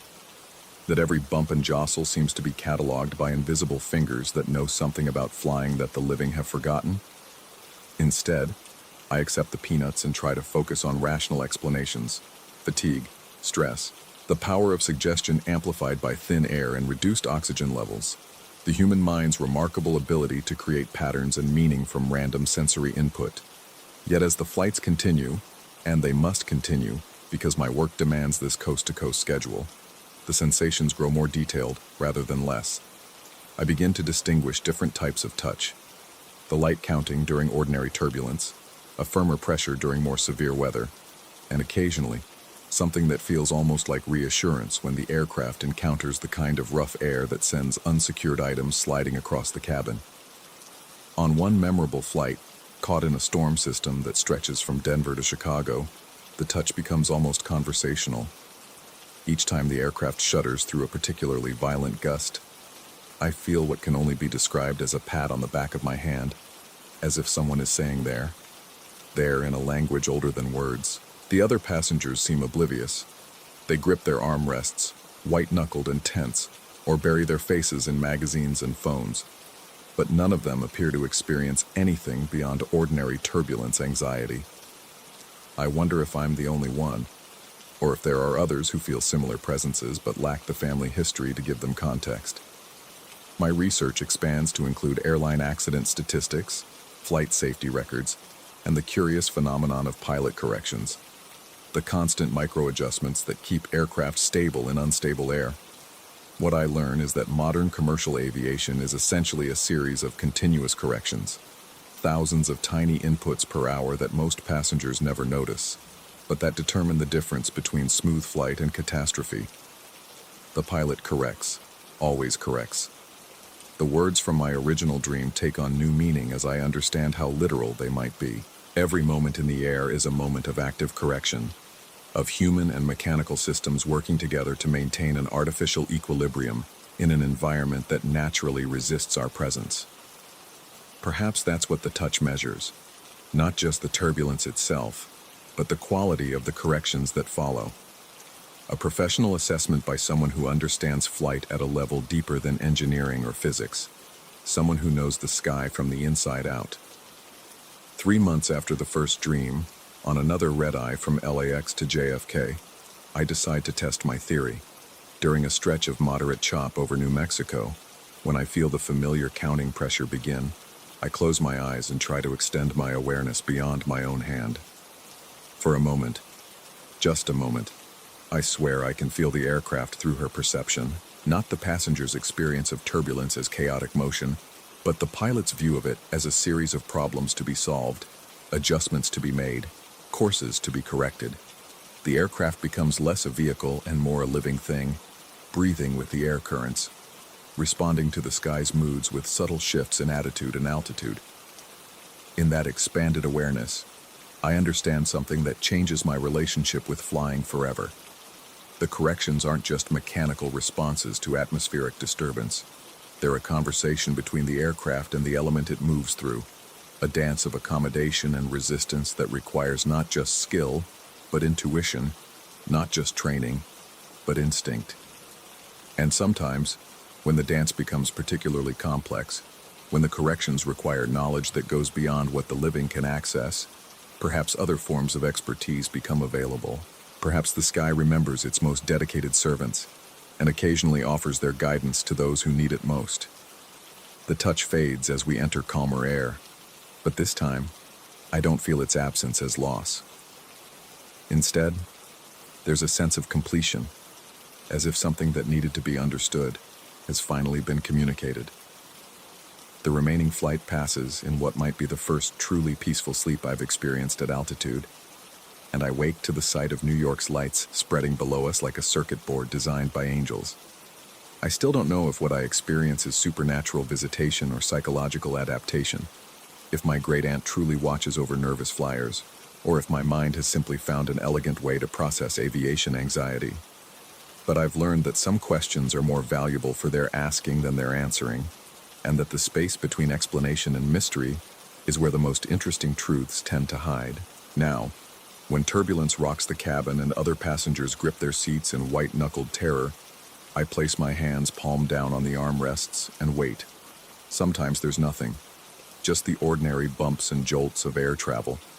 But sometimes, in those moments when the aircraft seems to hang between falling and flying, I feel those fingers again, counting corrections with the patience of someone who has all the time in the world. And in those moments, surrounded by 37,000 pounds of metal and flesh hurtling through thin air at 600 miles per hour, I am not afraid. Because I know that somewhere in the space between physics and faith, between the mechanical and the mysterious, the pilot corrects, always corrects. Story 6. The sound comes at 3:07 a.m., always 3:07 a.m., not 3:06, not 3:08. As if whatever forces govern these things have developed an obsession with precision that I've grown to dread. Drip, drip, drip. 3 measured drops, then silence thick enough to suffocate. I've checked every pipe, every faucet, every possible source of water in this Denver apartment. The landlord sent maintenance twice. They found nothing. The sound doesn't come from the walls or the ceiling, or anywhere a reasonable person might expect water to manifest. It simply is, occupying the space between my ears and my sanity with the persistence of guilt. It started 6 weeks after Cusco. The vendor had been insistent, almost desperately so, pushing the small clay vessel into my hands with the kind of fervor that should have been my first warning. The morning market sprawled across the cobblestone plaza, a riot of colors and voices that seemed to pulse with the thin air at 11,000 feet. I'd been wandering, killing time before my flight back to Denver, when his weathered fingers wrapped around my wrist. Replica turistica, he'd said, but his eyes held something that contradicted his words. The Spanish rolled off his tongue with an urgency that made my chest tighten. Very authentic looking, yes? Very beautiful for your home. The vessel sat small and unassuming in my palm, its surface rough with age or careful craftsmanship designed to mimic age. Geometric patterns spiraled around its circumference in faded earth tones. Reds like dried blood, browns like fertile soil, yellows like old bone. Nothing spectacular. Nothing that screamed sacred or cursed, or any of the dramatic epithets my mind now insists on applying to it. How much? The price had been reasonable, almost suspiciously so for something he claimed was such a perfect replica of pre-Columbian pottery. I'd haggled anyway, more out of habit than necessity, and his relief when I agreed to pay seemed disproportionate to the small profit he'd make. The photograph I took in my hotel room shows nothing unusual, just a clay pot sitting on the narrow windowsill, Cusco's red-tiled roofs stretching beyond the glass. But I've studied that image countless times since returning, searching for some detail I might have missed, some sign that I was carrying home something that should have remained buried in the Andes. The late afternoon light catches the vessel's surface in ways that create shadows where there should be none, depths that seem to shift when I'm not looking directly at them. The flight home was unremarkable. I'd wrapped the pot carefully in my dirty laundry, cushioned it against the turbulence of crossing the Continental Divide. It had felt light in my hands then, almost hollow, as if it contained nothing but air and ancient dust. Now it feels like it weighs 1,000 pounds, even from 3 states away. The first sign came 10 days after I'd placed it on my bookshelf, nestled between a collection of travel guides and novels I'd been meaning to read. I woke to find my work contract termination notice in my email, delivered at 4:17 a.m. by an automated system that had supposedly been scheduled weeks earlier. The explanation was corporate restructuring, budget cuts, nothing personal. Standard language that felt anything but standard when delivered in the pre-dawn darkness of my bedroom. The car accident followed 2 days later, a fender bender in a parking lot that shouldn't have happened. I'd been backing out of a space I'd navigated hundreds of times, when my brake pedal felt spongy, unresponsive. The impact was minor, just enough to crumple metal and inflate insurance premiums. But the other driver's face haunts me still. She'd looked at me through her windshield with an expression of profound sadness, as if she knew something about my circumstances that I didn't. "You okay?"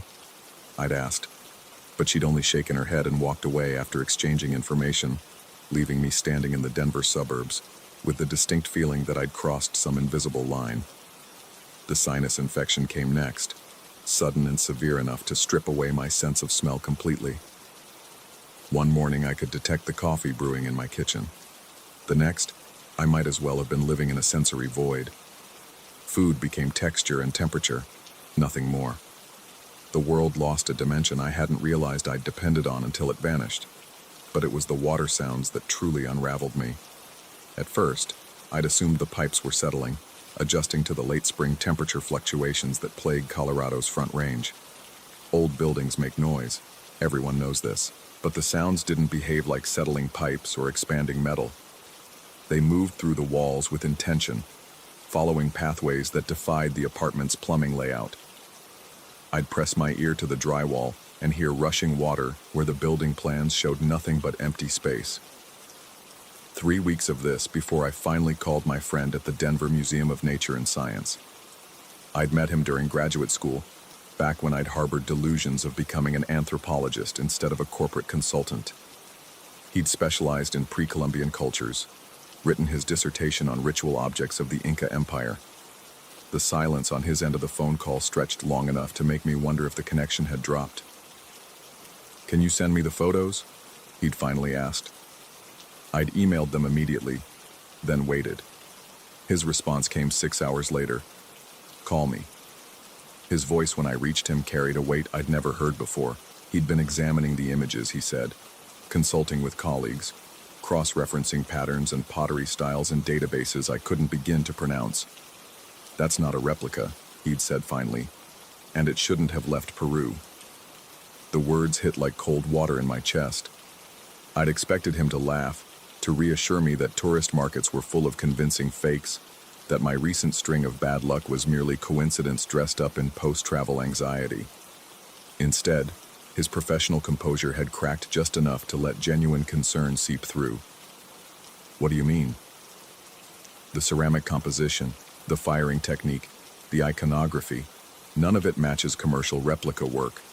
This is authentic pre-Columbian pottery, probably ceremonial, and if it's what I think it is..."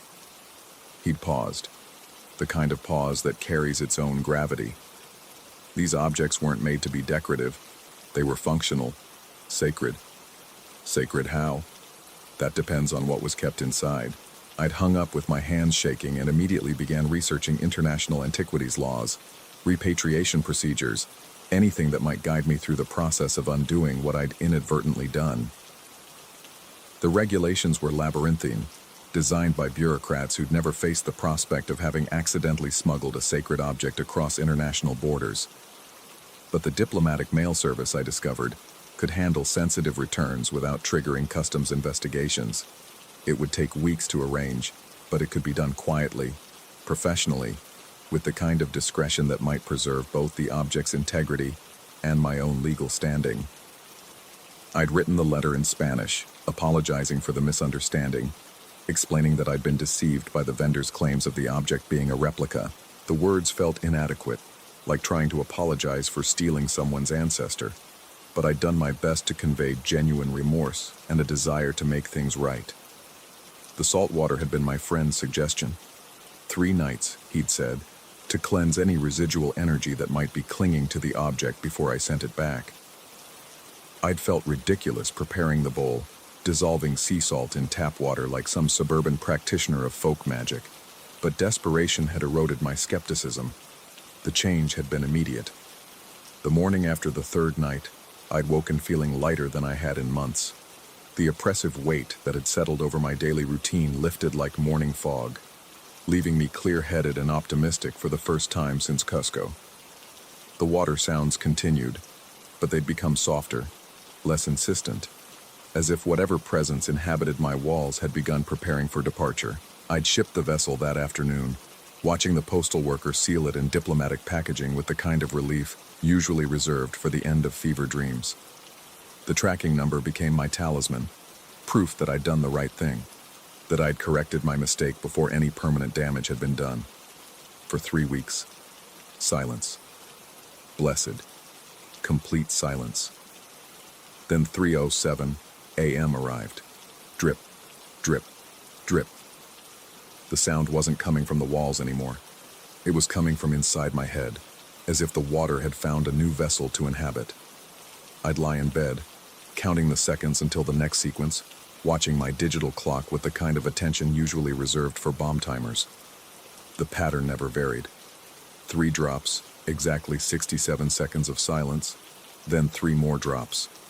All night long, every night, with the mechanical precision of a metronome designed to measure insanity. I've tried everything: white noise machines, earplugs, even sleeping pills that leave me groggy but don't stop the sound. Nothing works. The dripping continues with the persistence of ocean tides, marking time in my skull with liquid punctuation marks. The package was delivered successfully, according to the tracking information. Signed for by someone at the Peruvian Ministry of Culture, processed through their repatriation department, presumably returned to wherever sacred objects go when tourists stop stealing them. I should feel vindicated, accomplished, relieved. Instead, I feel haunted. Because the more I research pre-Columbian ritual practices, the more I understand what my friend had been trying to tell me. These vessels weren't just containers. They were conduits, designed to hold not objects but relationships, connections between the living and something else, something that the Spanish conquistadors had spent centuries trying to eradicate. The vendor in Cusco hadn't been selling me a replica. He'd been giving me a responsibility. And responsibility, I'm learning, doesn't end with a return address. Last night I found myself standing in my kitchen at 3:06 a.m., waiting for the sound like a prayer call I've learned to anticipate. The darkness felt different somehow, less empty, as if it contained presences that had always been there but only now chose to make themselves known. The dripping came exactly on schedule, but this time it was accompanied by something else, the faint scent of mountain air and coca leaves, impossible to detect with my damaged sense of smell, yet somehow present nonetheless. For just a moment, I could swear I heard voices speaking in Quechua, words I didn't understand, carrying emotions I recognized all too well: disappointment, sorrow, infinite patience. I closed my eyes and tried to remember the vendor's face, the urgency in his weathered hands when he'd pressed the vessel into mine. Had he been trying to warn me, or had he been asking for help? Was I a random tourist who'd stumbled into someone else's spiritual crisis? Or had I been chosen for reasons I'm still too afraid to contemplate? The water sounds faded into silence, leaving me alone in my kitchen with questions that don't have comfortable answers. But in that silence, I finally understood what my friend had meant about objects being functional rather than decorative. The vessel hadn't been empty when I'd carried it home to Denver, and returning it to Peru hadn't sent back everything it had contained. Now I wait for 3:07 a.m. each night, listening for the sound of something that doesn't need water to measure time, something that's learned my schedule well enough to know exactly when I'm most vulnerable to doubt. The dripping has become a conversation I'm still learning how to understand, a reminder that some connections can't be severed by distance or good intentions. Tomorrow I'll begin researching flights back to Cusco. Not because I believe returning will solve anything, I'm past the point of such simple solutions, but because some debts can't be paid by mail. And somewhere in the Andes, at precisely 3:07 a.m. Mountain Time, I suspect someone else is lying awake, listening for the sound of rain that never comes, counting the seconds until a tourist learns the difference between souvenir and sacred trust. The weight of clay, I'm discovering, has nothing to do with physical mass. Drip, drip, drip. Time to begin again. Story 7. The first time I saw her, I thought it was my own reflection gone wrong. Dawn was breaking over Baltimore, casting that peculiar orange glow through the tall windows of my studio apartment. I'd been up all night again, hunched over my laptop, trying to make sense of the freelance writing assignments that barely kept me afloat. The coffee had long gone cold, and my eyes burned from staring at the screen. When I finally leaned back and stretched, that's when I caught her in the glass front of the old bookshelf.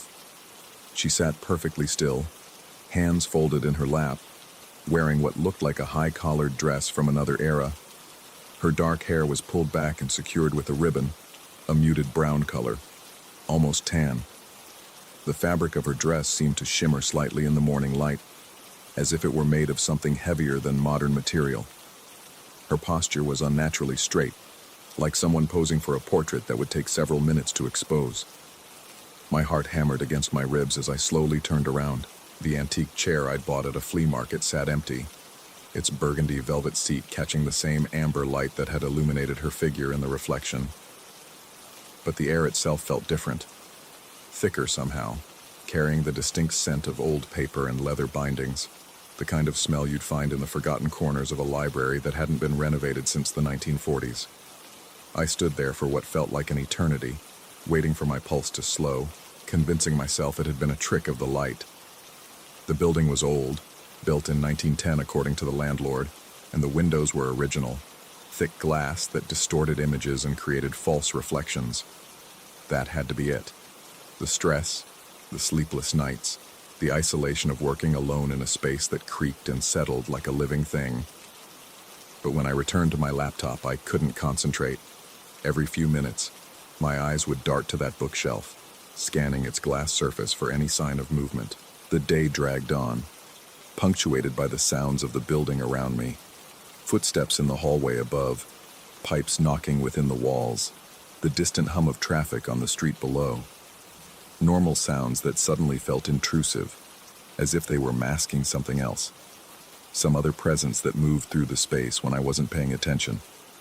That evening, I called my sister in California, needing to hear a familiar voice. I told her about the new place, how I was settling in, but I didn't mention the woman. How do you explain something like that without sounding like you're losing your grip? Instead, I listened to her talk about her job, her boyfriend, the mundane details of a life 3,000 miles away. After we hung up, the silence felt even more oppressive. I made dinner, watched Netflix, read until my eyes grew heavy. But when I finally climbed into bed, sleep wouldn't come. I found myself listening to the building's nighttime symphony, the settling wood, the whisper of air through old vents, the occasional footstep from a neighbor above, and beneath it all, something else. A sound so subtle it might have been my imagination, the soft rustle of fabric, as if someone were adjusting their skirts before sitting down. The second time I saw her was 3 weeks later. I'd fallen asleep at my desk again, face pressed against my forearm, keyboard keys imprinted on my cheek. The sun was just beginning to peek through the windows, painting everything in that same orange glow. As I lifted my head, still groggy from the uncomfortable sleep, there she was again in the glass. Same position, same dress, same ribbon holding back her dark hair. This time, I watched her for several long moments before turning around. In those seconds, I could have sworn I saw her right hand move, just slightly, fingers smoothing the fabric of her skirt, her head tilted almost imperceptibly, as if she were listening to something I couldn't hear. The morning light seemed to pass through her in places, giving her the quality of a photograph that had been double exposed. When I finally spun around, the chair was empty again. But this time, I noticed something else.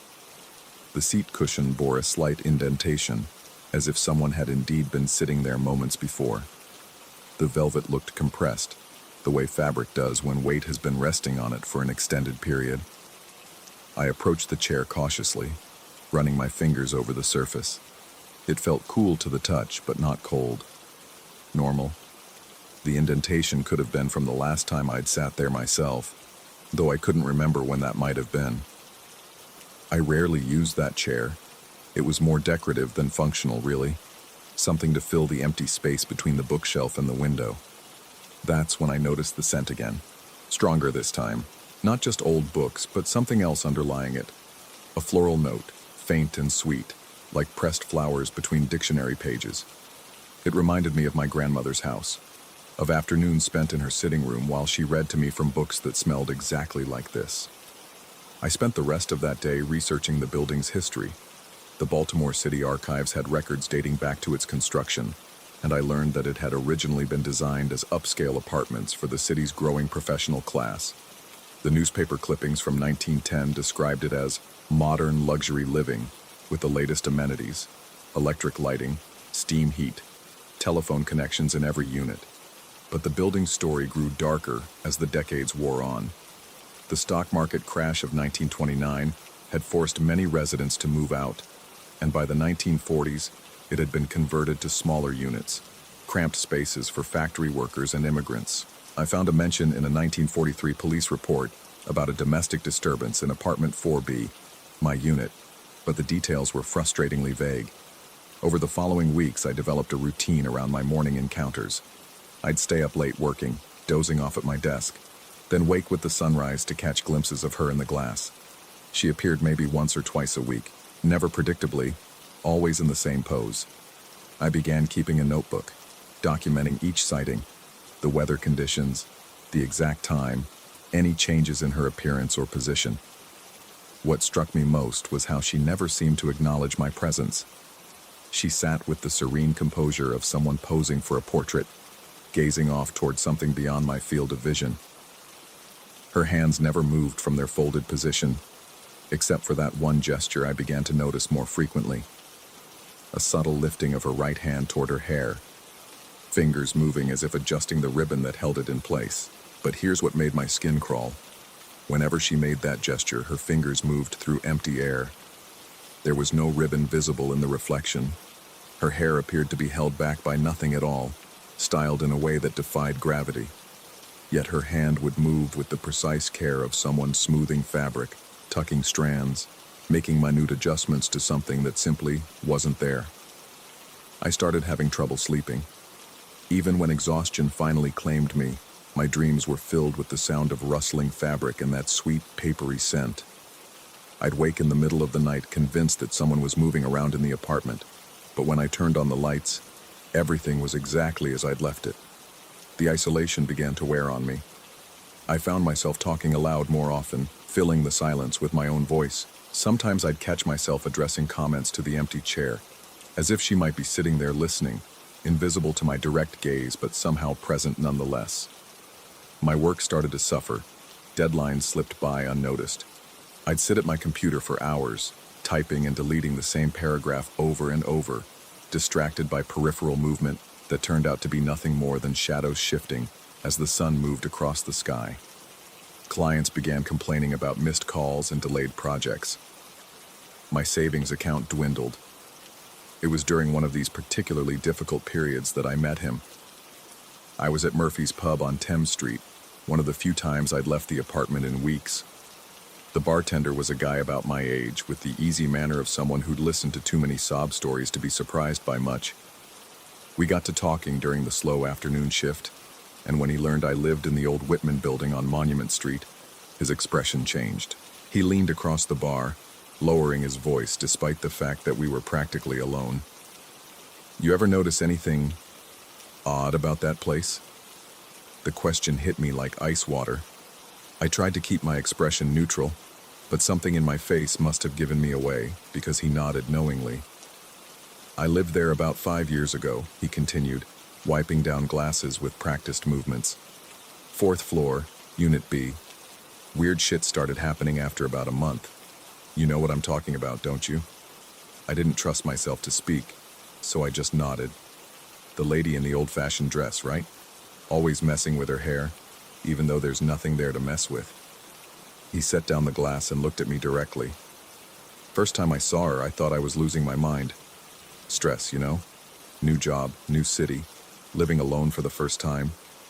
But then I started talking to some of the other tenants, and turns out I wasn't the only one. The relief I felt was almost overwhelming.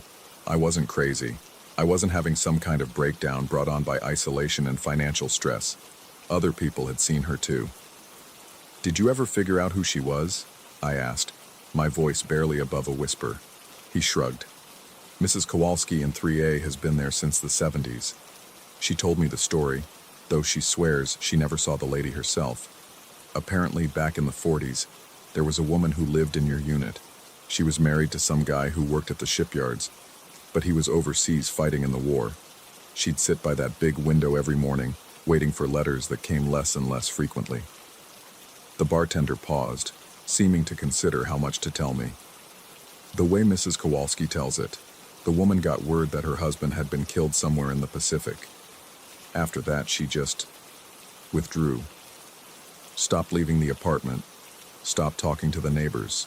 People would see her sitting in that same chair every morning, still dressed up like she was expecting company, still checking the mail that never came. One day, the landlord found the apartment empty. She'd just disappeared, left everything behind, clothes, furniture, even her jewelry. Never saw her again." I felt a chill run down my spine. What happened to her? Nobody knows. Some folks think she just packed up and left town, started over somewhere else. But Mrs. Kowalski always suspected something darker. She said the woman had been acting strange those last few weeks, talking to herself, leaving food out for someone who wasn't there. The kind of behavior that makes people worried about someone's state of mind. We sat in silence for a moment, the weight of the story settling between us. "I moved out after about 4 months," he finally said. "Couldn't take it anymore. Every morning there she was, going through the same motions, adjusting that ribbon that wasn't there. It got to the point where I'd wake up and know she was going to be there before I even looked. Started making me feel like I was trapped in someone else's routine, you know? That night, I returned to my apartment with a new perspective. The woman in the glass wasn't a threat. She was trapped, caught in the endless repetition of a morning ritual that had once brought her hope. Every dawn, she prepared herself for news that would never come, arranged her appearance for visitors who would never arrive. But understanding her story didn't make living with her presence any easier. The sightings became more frequent, sometimes occurring multiple times in a single week. I began to notice subtle changes in her appearance. Sometimes the dress appeared darker, more formal. Other times it seemed to shimmer with an almost ethereal quality. Her posture remained consistently perfect, but I started catching glimpses of her profile, the gentle curve of her cheek, the way her eyelashes cast shadows in the morning light. Most unsettling of all was the increasing clarity of her hand movements. The gesture of adjusting the invisible ribbon became more elaborate, more defined. I could see her fingers working with delicate precision, smoothing strands of hair, tucking them behind her ear, making minute adjustments with the care of someone preparing for an important photograph. I found myself synchronizing my schedule with her appearances, staying awake through the night so I could witness these dawn manifestations. My health deteriorated. I lost weight, developed a persistent tremor in my hands, jumped at every sound the building made. Friends and family members expressed concern during our increasingly infrequent phone calls. But how do you explain that you're being haunted by someone else's morning routine? The breaking point came on a particularly gray Tuesday in November. I'd been awake for nearly 36 hours straight, sustained by coffee and the kind of manic energy that comes from prolonged sleep deprivation. The sun was struggling to penetrate the thick cloud cover, casting everything in a dim, underwater light. When I saw her reflection in the bookshelf glass, she seemed more solid than usual, more present. This time, when she raised her hand to adjust the invisible ribbon, I spoke. "It's not there," I said aloud, my voice hoarse from disuse. "Whatever you're looking for, it's not there anymore." Her hand froze mid-gesture. For a moment that seemed to stretch forever, we both remained perfectly still. Me staring at her reflection, her fingers suspended in the air above her hair. Then slowly, she turned her head. Our eyes met in the glass. The contact lasted only a second before I spun around, heart hammering. The chair was empty, but the air was thick with that floral, papery scent, so strong it was almost suffocating. I stumbled backwards, knocking into my desk, sending papers scattering to the floor. That's when I saw it. Among the fallen documents was my old notebook from the first few months in the apartment. It had fallen open to a page where I'd been documenting her appearances, and there, pressed between the pages like a dried flower, was a piece of ribbon. Tan-colored, about 6 inches long, made of some kind of silk or satin that felt impossibly old and delicate between my fingers. I had never bought this ribbon. I had never seen it before in my life. I left that afternoon throwing my essentials into a duffel bag and booking a motel room across town. I told myself it was temporary, just until I could clear my head and figure out what was happening to me. But even as I locked the apartment door behind me, I knew I wouldn't be coming back. The moving truck came the following week. I supervised the packing from the doorway, refusing to enter the studio myself. The movers worked efficiently, loading my furniture and boxes into their truck, but I noticed they seemed uncomfortable in the space. One of them mentioned that the apartment felt close, as if the air itself were thick and oppressive. When they removed the antique chair, I thought I caught a glimpse of movement in the bookshelf glass, but I forced myself to look away. I've been living in a modern high-rise across town for 3 years now. The apartment has floor-to-ceiling windows, central air, all the amenities you'd expect from 21st century construction. I sleep through the night now. I've rebuilt my client base, gotten my finances back on track, even started dating someone I met at a coffee shop in Federal Hill. But I still have that piece of ribbon. It sits in my desk drawer, wrapped in tissue paper, alongside the notebook where I documented those early morning encounters. Sometimes, when I'm working late and the city lights reflect off my windows in strange patterns, I'll take it out and run it between my fingers. The fabric has a texture unlike anything modern, substantial but fragile, as if it might crumble at any moment. I've never been able to determine where it came from or how it got into my notebook. The rational part of my mind insists there must be a logical explanation. Maybe it was already there when I bought the notebook, or perhaps it blew in through an open window and I simply didn't notice it among my papers. But late at night, when the city grows quiet and I'm alone with my thoughts, I find myself wondering if she's still there.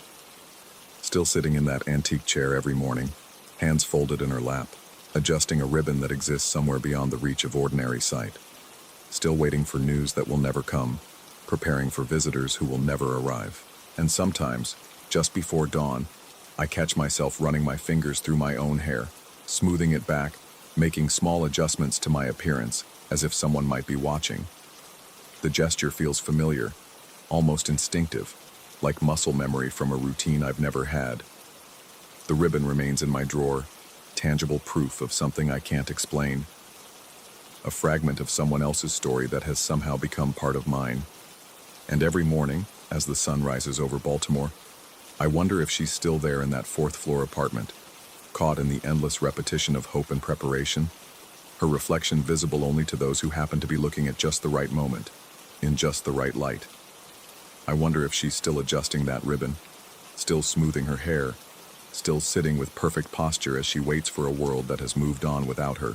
And I wonder if, someday, someone else will move into that studio apartment and see her in the glass of the old bookshelf, hands folded in her lap, making delicate adjustments to something that isn't there, something that exists somewhere else entirely, in a time and place where morning rituals still held the promise of good news, where dressing carefully and sitting up straight could somehow influence the arrival of letters that carried love across impossible distances.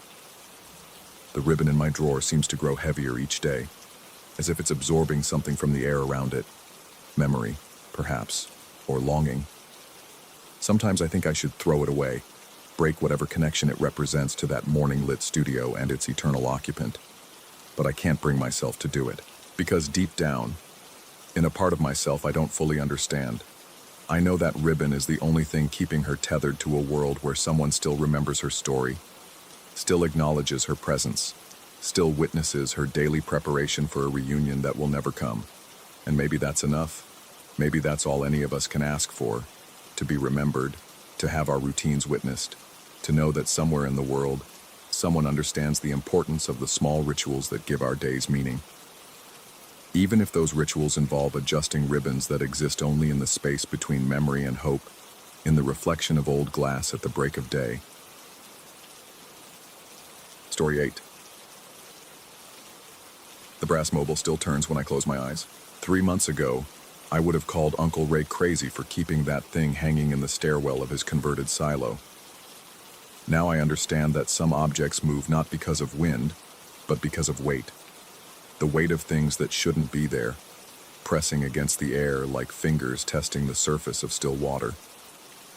I came to the Kansas farm in late September, carrying nothing but a duffel bag and the kind of exhaustion that sleep can't cure. The kind that comes from watching your life collapse in slow motion, one missed deadline and failed relationship at a time.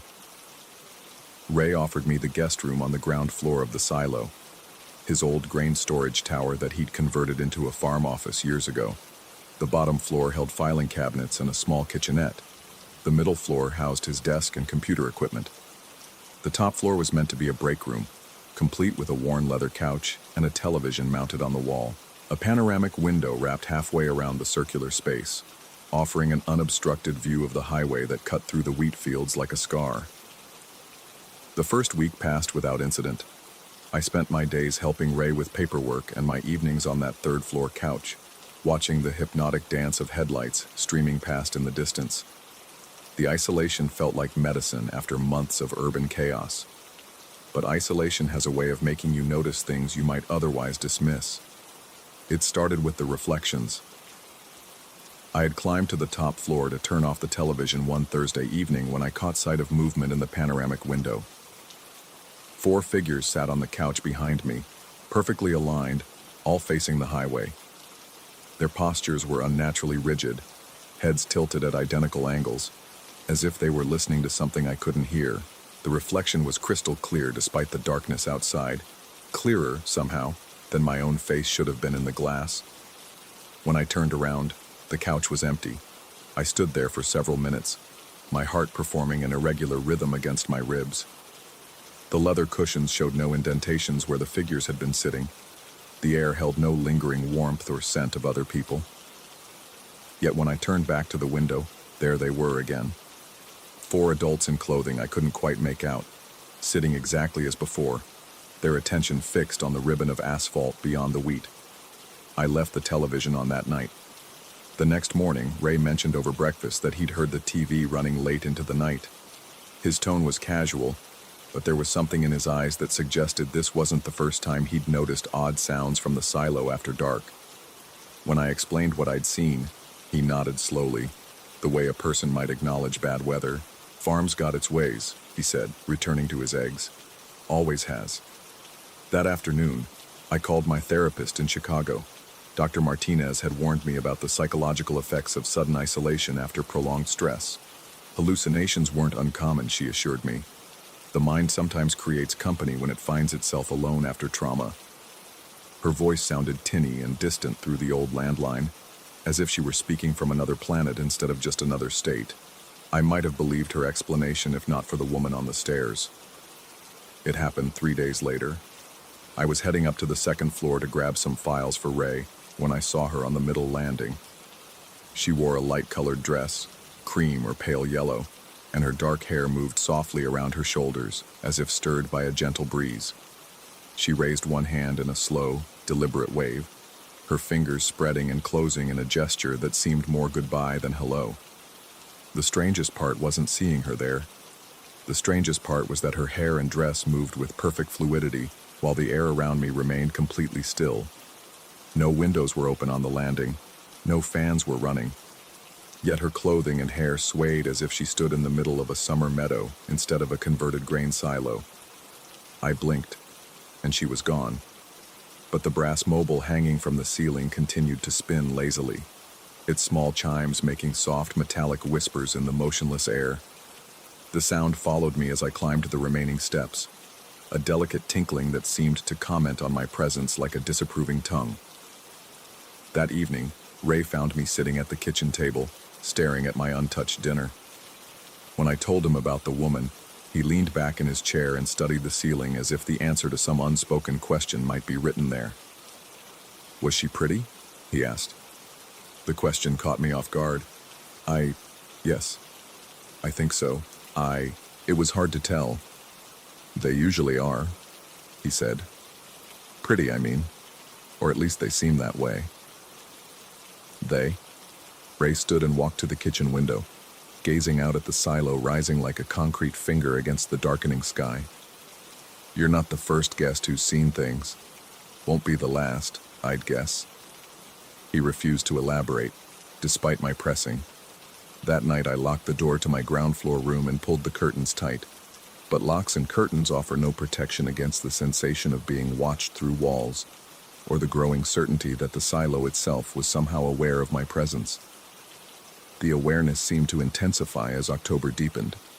I began noticing small changes in the building that couldn't be explained by settling concrete or fluctuating temperatures. Doors I'd left open would be closed when I returned. Files I'd organized would be scattered across Ray's desk in patterns that looked almost deliberate. Geometric arrangements that made no sense but felt oddly meaningful, like symbols in a language I'd once known, but had forgotten. The reflections in the panoramic window became a nightly occurrence. Sometimes the 4 figures sat in their usual positions on the couch. Other times they stood pressed against the glass, their faces turned inward as if they were looking directly at me. I began to recognize subtle differences between them, the way one held his shoulders slightly hunched, how another's head tilted to the left, the particular way the woman among them kept her hands folded in her lap. The realization that I was learning to identify them individually should have terrified me more than it did. Instead, I found myself looking forward to their appearances. The isolation of the farm had become oppressive during the day, when Ray worked the far fields, and I was alone with nothing but paperwork and the sound of wind through wheat. The figures provided a strange comfort, like having roommates who never spoke or made demands, but whose presence meant I wasn't entirely alone. This comfort lasted until the night I saw myself among them. I had climbed to the third floor around 10 p.m., carrying a cup of coffee and planning to catch the late news. As I approached the couch, movement in the panoramic window caught my attention. The four figures sat in their usual positions, but now there was a fifth. A man in jeans and a flannel shirt, sitting exactly where I planned to sit, holding a coffee cup identical to the one in my hands. The reflected version of myself turned slightly and looked directly at me through the glass. His expression was patient and knowing, as if he'd been waiting for this moment for a very long time. He raised his coffee cup in a small salute, then turned back to face the highway with the others. I dropped my cup. The ceramic shattered against the concrete floor, sending coffee splashing across my shoes. When I looked up, the window reflected only darkness and my own startled face. But I could smell the coffee, not the spilled brew at my feet, but the phantom aroma of a fresh cup, warm and inviting in the cool air of the third floor. Ray found me the next morning, sitting on the stairs between the first and second floors. I'd spent the night there, unwilling to return to my room on the ground floor and unable to face the third floor window again. He took in the scene without comment, the broken coffee cup still scattered across the floor above, my rumpled clothes, the wild look in my eyes. "Time to go," he said simply. "I'm not crazy." The words came out harsher than I'd intended. "Never said you were." Ray settled onto the step beside me, his weathered hands clasped around his knees. "But staying here, it's not helping either of us. What do you see when you go up there?" Ray was quiet for a long moment. When he finally spoke, his voice carried the weight of years, decades of accumulated knowledge that he'd never wanted to possess. "Same as you, I expect. My brother and his wife, my parents, sometimes others, people who lived on this land before us, maybe. They sit up there most nights, watching the road like they're waiting for something that's never going to come. Your family? Dead these 15 years, most of them. Car accident on that stretch of highway." He pointed toward the panoramic window above us, right where they like to watch. The brass mobile chimed softly in the silence that followed. I looked up to see it turning slowly, its delicate arms catching the morning light that filtered down from the third floor. "Why didn't you tell me? Would it have mattered? You needed a place to heal, and this place, it understands healing and loss. Maybe they're the same thing. I don't know." I packed that afternoon, but not before climbing to the third floor one final time. The panoramic window showed only the highway and the endless wheat fields beyond. No figure sat on the couch. No reflections moved in the glass. But as I turned to leave, the brass mobile began to spin without any discernible cause. Its chimes created a melody I'd never heard before, something wistful and welcoming, like a lullaby sung by someone who loved you, but could no longer hold you close. I drove away that evening, watching the silo shrink in my rearview mirror until it became just another structure in the landscape. But even now, 3 states away and 6 weeks gone, I find myself looking for it when I close my eyes. Not the building itself, but the comfort of knowing that some places hold on to the people who matter, even after they're gone, especially after they're gone. The brass mobile turns in my memory, chiming a song of welcome for all the lost souls who need somewhere to rest, somewhere to watch the road and wait for whatever comes next. And sometimes, in the moments between sleep and waking, I think I can still smell coffee brewing in the third floor break room, as if someone is up there even now, watching the highway and saving a place on the couch for the next traveler who needs to learn the difference between being alone and being truly lost. The farm accepts its ghost the way it accepts wind, as a natural part of the landscape, necessary and eternal. And perhaps that acceptance is the closest thing to peace any of us will ever find, living or dead, in the vast loneliness of the Kansas plains. Story 9. The Hartwell Inn squatted against the October sky like a guilty secret, its Victorian gables clawing at the dusk. I should have driven the extra 40 miles to Albany, when the desk clerk's eyes flickered with something that might have been pity as she slid the brass key across the mahogany counter. "Room 7, she said, the only one left, the only one nobody wanted. The narrow hallway stretched before me, wallpaper peeling at the edges like old skin, floorboards groaning their displeasure with each step. Electric sconces cast trembling shadows that seemed to retreat just ahead of my movement, as if the house itself were leading me deeper into its bowels. The brass key felt unnaturally cold between my fingers, and I found myself gripping it tighter as I climbed the creaking staircase to the second floor. Room 7 sat at the end of the corridor, isolated from its neighbors by what felt like deliberate design. The door opened with a protest that echoed down the hallway, and I stepped into air that tasted of lavender and something else, something metallic and sharp that caught in my throat. The room was larger than I'd expected, with tall windows that faced the woods behind the inn. Moonlight filtered through lace curtains, casting intricate patterns across hardwood floors that had been polished to an unnatural shine. An ornate four-poster bed dominated the center of the space, its burgundy coverlet pulled tight with military precision. But it wasn't the bed that made my breath catch in my chest. Against the far wall stood a massive glass-fronted cabinet, and within its depths sat the most extensive collection of dolls I'd ever seen outside of a museum. They occupied every shelf, arranged with meticulous care, porcelain faces painted with expressions that ranged from serene to unsettling, glass eyes that caught and reflected the lamplight in ways that made them seem almost alive, Victorian ladies in elaborate gowns, children in sailor suits, babies with rosebud mouths that seemed perpetually on the verge of crying. There had to be 40 or 50 of them, maybe more. Their faces turned toward the bed as if they were an audience waiting for a performance to begin. I set my overnight bag on the floor and approached the cabinet, drawn by a mixture of fascination and revulsion. The dolls stared back at me through the glass, their painted expressions frozen in time. Some smiled with lips that were too red, too perfect. Others gazed with wide, innocent eyes that seemed to follow my movement. One, a particular specimen with blonde ringlets and a blue velvet dress, appeared to be looking directly at me, her porcelain features arranged in what could have been invitation or warning. The sensation of being watched settled over me like a heavy coat. I backed away from the cabinet and busied myself with unpacking, but I could feel those dozens of eyes tracking my every movement. When I reached into my bag for my toiletries, my fingers closed around the familiar weight of my grandfather's pocket knife, a habit from childhood camping trips that had somehow persisted into my adult travels. I placed the knife on the nightstand beside the bed, its worn wooden handle offering a small measure of comfort in this strange room. It was psychological, I knew, a placebo of courage, nothing more. But sometimes the mind needs its talismans, its small acts of rebellion against the darkness.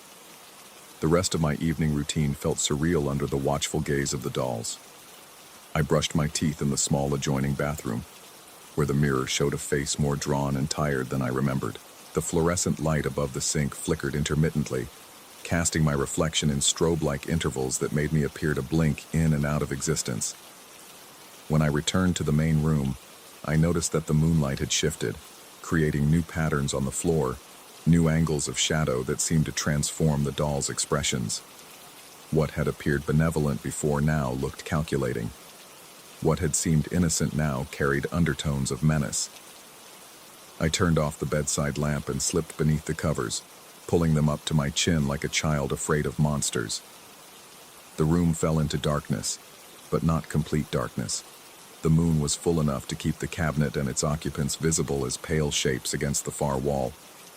I closed my eyes and tried to will myself to sleep, but my ears seemed hypersensitive in the quiet, picking up every creak of the old building, every whisper of wind through the eaves. Sleep began to claim me despite my unease.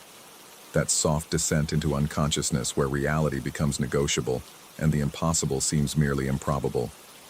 My breathing deepened, my muscles relaxed, and I felt myself sinking into the mattress as if the bed were slowly swallowing me. That's when I heard it.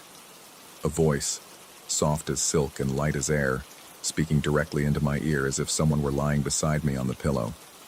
The words themselves were innocuous enough, delivered in the sing-song cadence of a young woman, almost childlike in its innocence.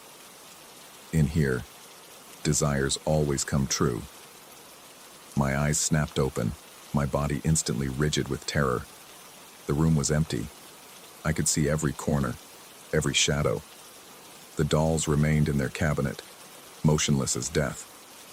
But I could have sworn I felt warm breath against my ear, could still hear the echo of that whispered promise floating in the air like smoke. I lay there for what felt like hours, muscles locked in paralysis, waiting for something else to happen. Every small sound made me flinch. The settling of the old building, the distant hoot of an owl, the barely perceptible tick of a clock somewhere in the walls. But nothing came. Just the oppressive weight of those glass eyes watching me from across the room, patient as predators. Eventually, exhaustion overcame fear, and I drifted into a fitful sleep populated by dreams of porcelain faces and whispered promises. When morning finally broke through the lace curtains, I woke feeling as if I hadn't slept at all, my body aching and my mind foggy with the residue of nightmares I couldn't quite remember. I showered quickly, eager to leave the room behind, but as I packed my belongings, I found myself glancing repeatedly at the knife on the nightstand. Something about it bothered me, though I couldn't put my finger on what. It looked the same. Worn wooden handle, tarnished brass fixtures, the blade safely folded inside. But it felt different somehow, as if its presence in this room had changed its fundamental nature. I slipped it into my travel bag and tried to shake off the sensation. Probably just my imagination, overwrought from a night of poor sleep and strange dreams. The mind plays tricks when it's tired, creates connections where none exist, finds meaning in coincidence. The second night, I made a deliberate choice. I buried the knife deep in my suitcase, refusing to give in to whatever psychological crutch it represented. If I was going to sleep in this room, and the inn was booked solid due to some local festival, I would do it on my own terms, without talismans or superstitions. This time, sleep came more easily. The dolls were still there, still watching, but familiarity had dulled their unsettling effect. I found I could ignore them, could pretend they were just collections of porcelain and cloth, nothing more significant than furniture. The building's night sounds became background noise, and I drifted off with something approaching peace. I slept deeply, dreamlessly, for what felt like the first time in months. No whispered voices, no sensation of being watched. Just the blessed oblivion of true rest. When I woke, sunlight was streaming through the windows, and I felt genuinely refreshed for the first time since arriving at the inn. But something was wrong. There, on the pillow beside my head, lay a delicate handkerchief made of the finest lace I'd ever seen.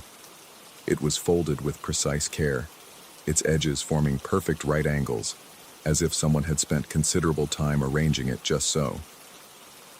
The lace was old, antique, possibly Victorian, worked in patterns so intricate they seemed to move and shift when I wasn't looking directly at them. I sat up slowly, afraid to disturb whatever careful balance had been struck during the night. The handkerchief was definitely not mine. I owned nothing so delicate, so feminine.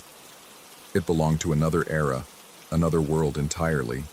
Yet here it was, placed with deliberate care next to where I had lain sleeping. My first instinct was to call the front desk, to demand an explanation. Perhaps housekeeping had come in during the night. But the door had been locked, and I was a light sleeper under normal circumstances. Besides, what kind of housekeeping service left antique lace on guests' pillows?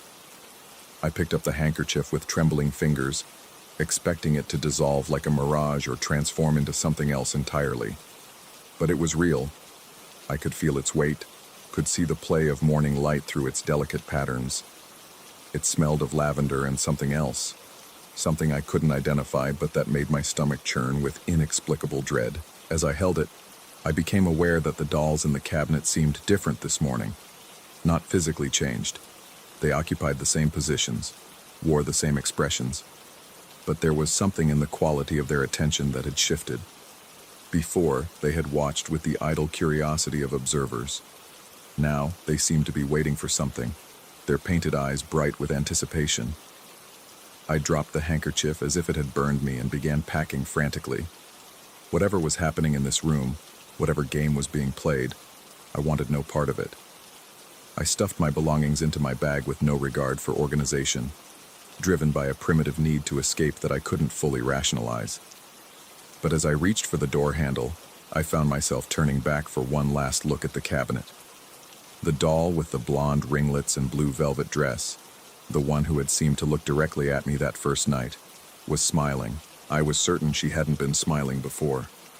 Her rosebud mouth was curved in an expression of secret satisfaction, as if she knew something I didn't, as if she had accomplished something important while I slept. I ran then, fled down the hallway and stairs like a guilty thing, my bag bouncing against my leg with each hurried step. The desk clerk looked up as I burst into the lobby, her face arranging itself into professional concern. "Checking out early, sir?" I nodded, not trusting my voice, and thrust the brass key across the counter. She took it without comment, but I caught the brief flicker in her eyes, the same expression I'd seen when she'd given me the room in the first place. Not pity, I realized now. Recognition. The look of someone who had seen this before, who knew exactly what had driven me from room 7 in such obvious haste. "I hope your stay was comfortable," she said, the pause just long enough to be meaningful. I managed to mumble something affirmative and stumbled toward the exit, but her voice followed me. "The room has quite a history, you know. Victorian era. They say the original owner's daughter collected dolls, spent all her time with them, talking to them, treating them like real people. After she passed, her father couldn't bear to part with the collection. Said she'd have wanted them to stay together, to keep each other company." I paused at the door, my hand on the brass handle, unable to resist asking, "What happened to her?" The clerk's smile was sad and knowing. "Oh, she didn't die, sir. She just chose to stay. Some people find exactly what they're looking for in room 7, and some find what they didn't know they were looking for." I pushed through the door without responding, but her words followed me into the crisp morning air. As I loaded my car, I couldn't resist one last glance up at the second-floor windows.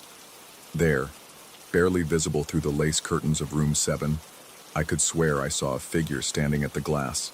Small, delicate, dressed in blue velvet. But when I blinked and looked again, there was nothing there but shadows and light. The drive home passed in a blur of autumn scenery and racing thoughts. I tried to rationalize what had happened, to find logical explanations for the voice, the handkerchief, the subtle changes I'd perceived in the dolls. Stress, I told myself. Poor sleep. An overactive imagination fed by the gothic atmosphere of the old inn. These things had reasonable explanations if I was willing to accept them. But late that night, as I unpacked in the safety of my own apartment, I found something that made my blood run cold. There, nestled between my shirts, was the antique lace handkerchief. The one I had left behind in my panic to escape room 7. The one I was certain I hadn't packed. It lay folded with the same precise care I'd found it with that morning, its intricate patterns seeming to shift and dance in the light from my bedroom lamp. And as I stared at it, trying to understand how it could possibly be here, I could swear I heard something, faint as a whisper, sweet as a promise. Desires always come true. I picked up the handkerchief with shaking hands, and for just a moment, I could smell lavender and something else. Something that might have been perfume from another century, or might have been nothing at all. In that moment, standing in my familiar apartment surrounded by my familiar things, I realized that some questions are more dangerous than their answers. The handkerchief sits in my dresser drawer now, folded with care I didn't know I possessed. Sometimes, late at night when sleep eludes me, I find myself thinking about room 7 and its watchful occupants. About the clerk's knowing smile and the figure I might have seen at the window. About the voice that promised desires fulfilled. And the growing certainty that some promises, once made, are impossible to break.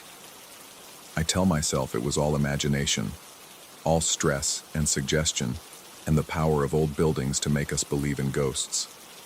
But deep down, in the part of my mind that still believes in magic and monsters, I know better. I know that somewhere in upstate New York, in a Victorian inn that squats against the sky like a guilty secret, 47 porcelain faces wait patiently for the next guest who will take the room nobody wants. And sometimes, in the darkest hours before dawn, I find myself wondering what desire of mine is slowly, inevitably, coming true. Story 10. The apartment smelled like stale coffee and someone else's laundry detergent, that synthetic lavender scent that clings to everything and nothing simultaneously. My colleague had left 3 days earlier for his conference in Portland, and I'd been grateful for the temporary refuge from my own cramped studio across town. The rent in Seattle was bleeding me dry, and a week of free accommodation seemed like a gift from whatever god still bothered with broke graduate students. The living room faced west, its floor-to-ceiling windows offering an unobstructed view of Elliott Bay during the day. But at night, those same windows became mirrors, reflecting the warm glow of the apartment's interior back at me, with an intensity that made the space feel smaller, more contained. The massive flat-screen TV dominated the wall opposite the windows, its black surface acting as another mirror when turned off, a dark, perfect rectangle that seemed to watch the room even in its dormancy. I'd been there 2 nights without incident.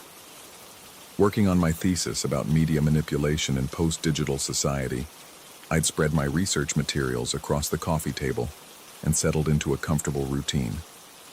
The apartment was quiet, except for the occasional hum of the refrigerator and the distant sound of traffic from the street below. It was exactly 10 o'clock when it happened. The TV screen flickered to life with the harsh brightness of an old tube television, though this was clearly a modern LED display. The volume jumped to an uncomfortable level, not quite loud enough to disturb neighbors, but aggressive enough to make me flinch. The image that appeared wasn't the Netflix homepage or cable menu I'd expected, but a local news broadcast with the unmistakable aesthetic of something recorded months earlier. The female anchor's hair was styled in a way that seemed slightly off, as if I were looking at footage from a different season.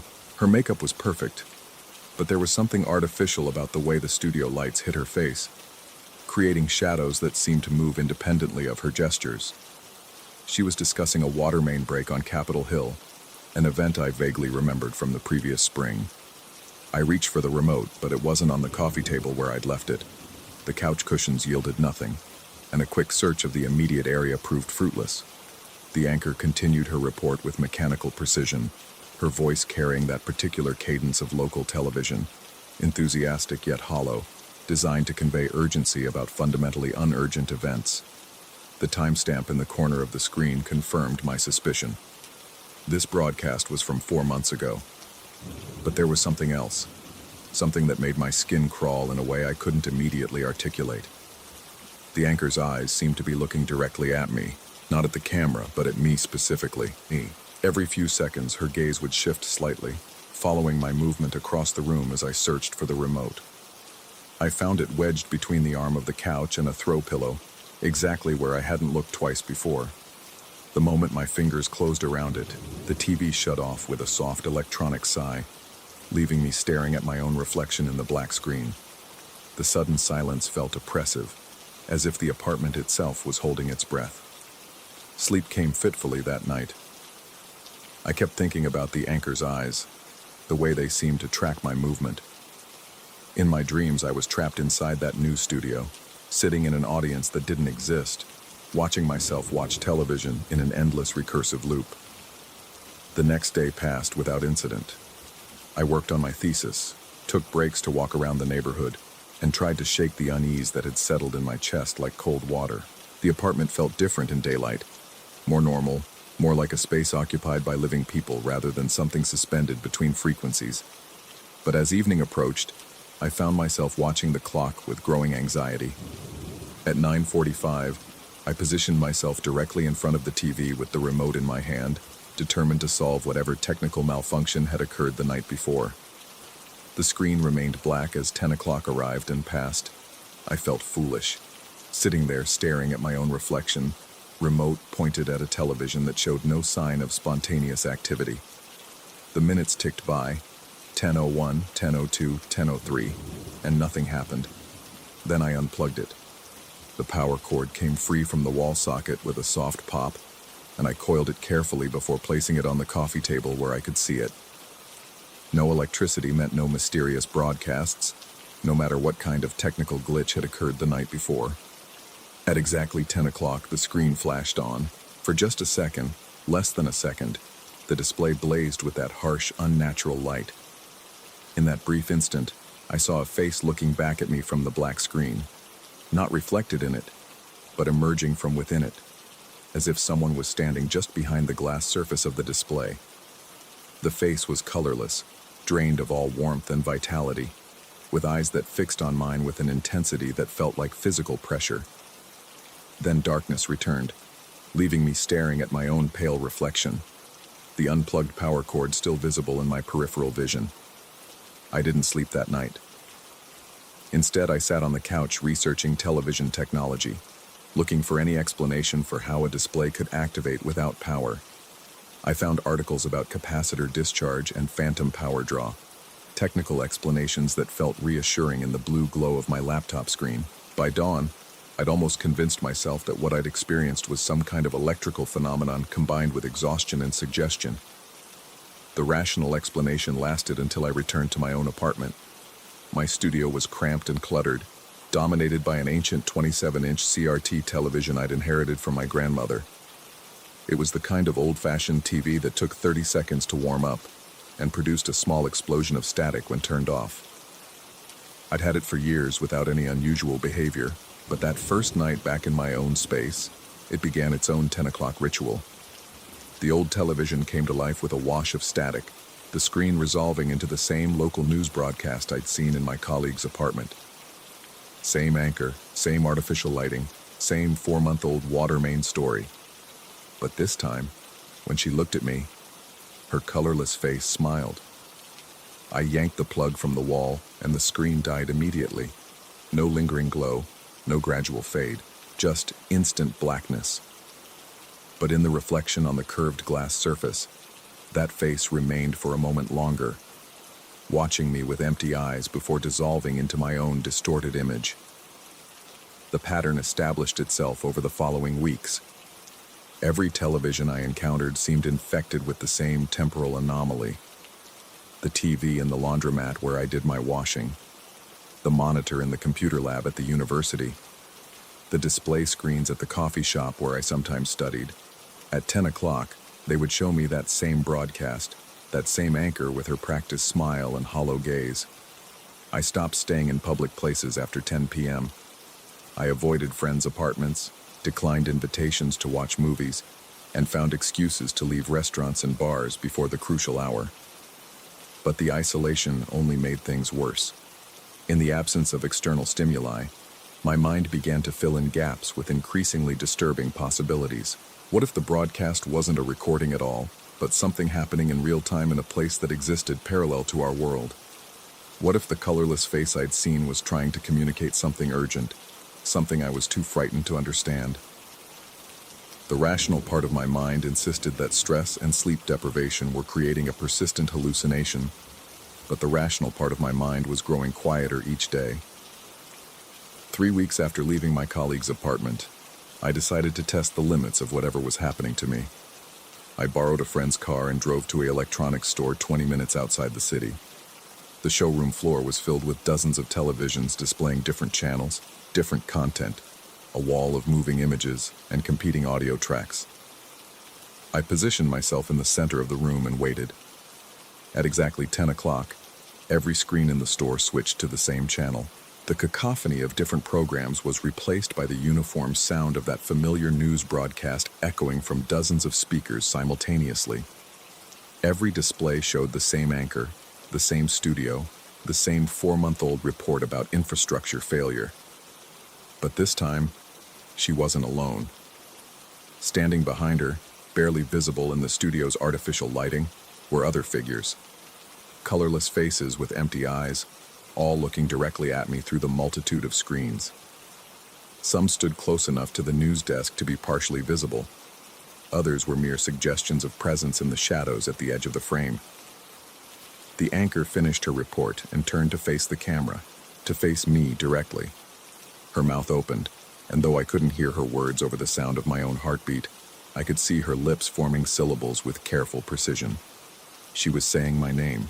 All of them were saying my name, a chorus of colorless faces speaking in perfect unison from dozens of screens, their voices just quiet enough to be almost inaudible, but persistent enough to burrow into my consciousness. The sound followed me as I ran from the store, echoing in my ears long after I'd reached my car and driven back into the city. with the radio turned up as loud as I could bear. That was 2 months ago. Since then, I've learned to live with the 10 o'clock appointments. I've stopped trying to avoid them or understand them. Instead, I sit in my apartment each evening and watch the broadcast with the same dutiful attention I might give to any regular programming. The anchor has started delivering different news now. Reports about events that haven't happened yet. Stories about accidents and discoveries and political changes that unfold exactly as she predicts them over the following days and weeks. Sometimes she mentions me by name, usually in contexts that seem significant but remain opaque until later. Last night, she told me that someone would be moving into my colleague's apartment soon. Someone who would need a temporary place to stay while they figured out their living situation in the city. She said this person would be grateful for any help they could get, and that I should remember to be generous with my time and advice. This morning, I received a text from my colleague. He's returning from his extended research trip and wondered if I knew anyone who might need a place to stay for a week or two while they looked for permanent housing. He mentioned that a graduate student from his department would be arriving next week, someone who was new to Seattle and didn't know anyone in the city. I've already agreed to help. I plan to give this person all the advice they need about living in my colleague's apartment. I'll tell them about the building's quirks, about which restaurants deliver late, about the best routes to avoid traffic, but I won't mention the television. Some discoveries I've learned have to be made individually. Some 10 o'clock appointments can't be transferred or explained. They have to be earned through the particular combination of circumstance and receptivity that allows certain truths to become visible. I've been thinking about this while watching my reflection in the black screen of my grandmother's old television, waiting for 10 o'clock to arrive. In a few minutes, the anchor will appear with her colorless smile and her gentle, hollow voice, and she'll tell me something new about the world that exists in the space between channels, between moments, between the person I was and the person I'm becoming. The clock on my wall reads 9:59. I can already see her face beginning to form in the darkness of the screen, superimposed over my own reflection like a double exposure. She's smiling, and behind her, more figures are gathering in the shadows of that impossible studio. A congregation of colorless faces all turn toward me with expectant eyes.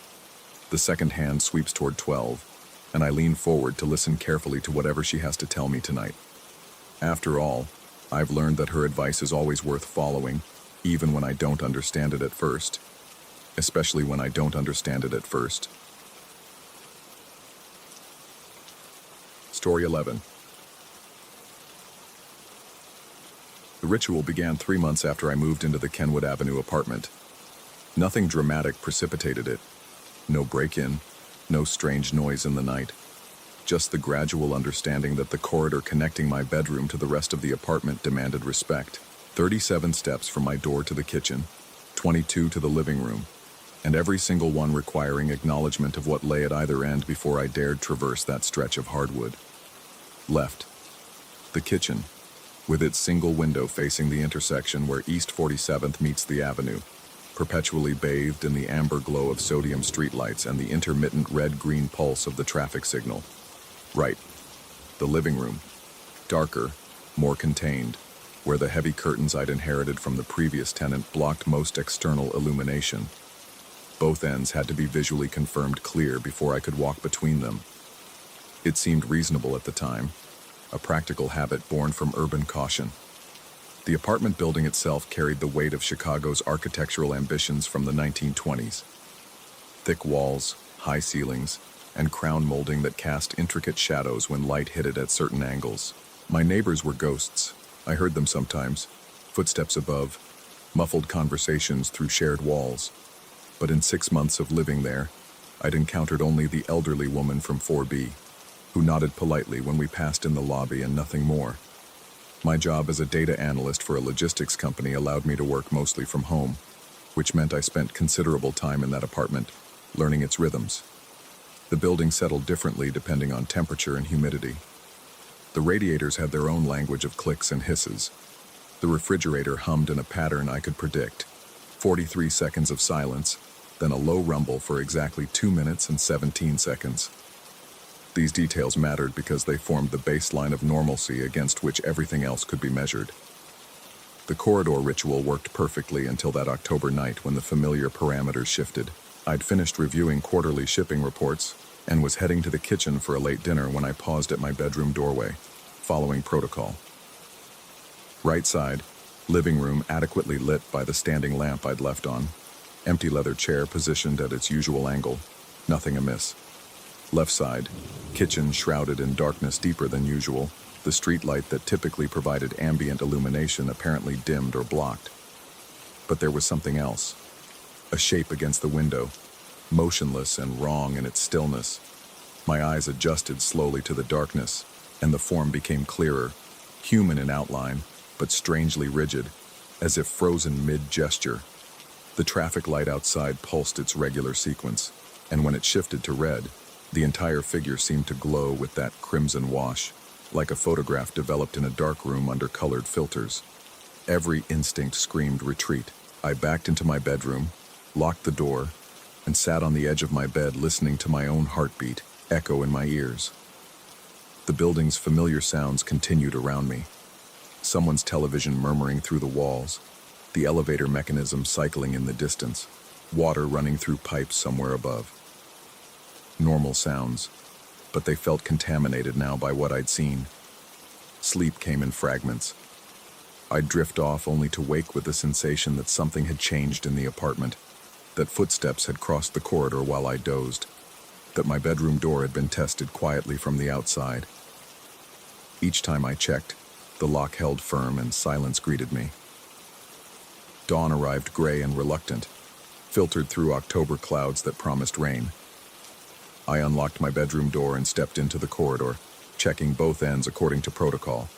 Kitchen, empty, morning light revealing nothing unusual. Living room, unchanged from the night before. Whatever I'd seen was gone. But when I opened the refrigerator to retrieve milk for coffee, everything inside had been rearranged. Not randomly, deliberately. Every bottle, every jar, every container had been positioned to create a single line, all their labels facing the same direction, pointing like arrows toward the exact spot where the figure had stood by the window. The milk carton pointed there. The ketchup bottle pointed there.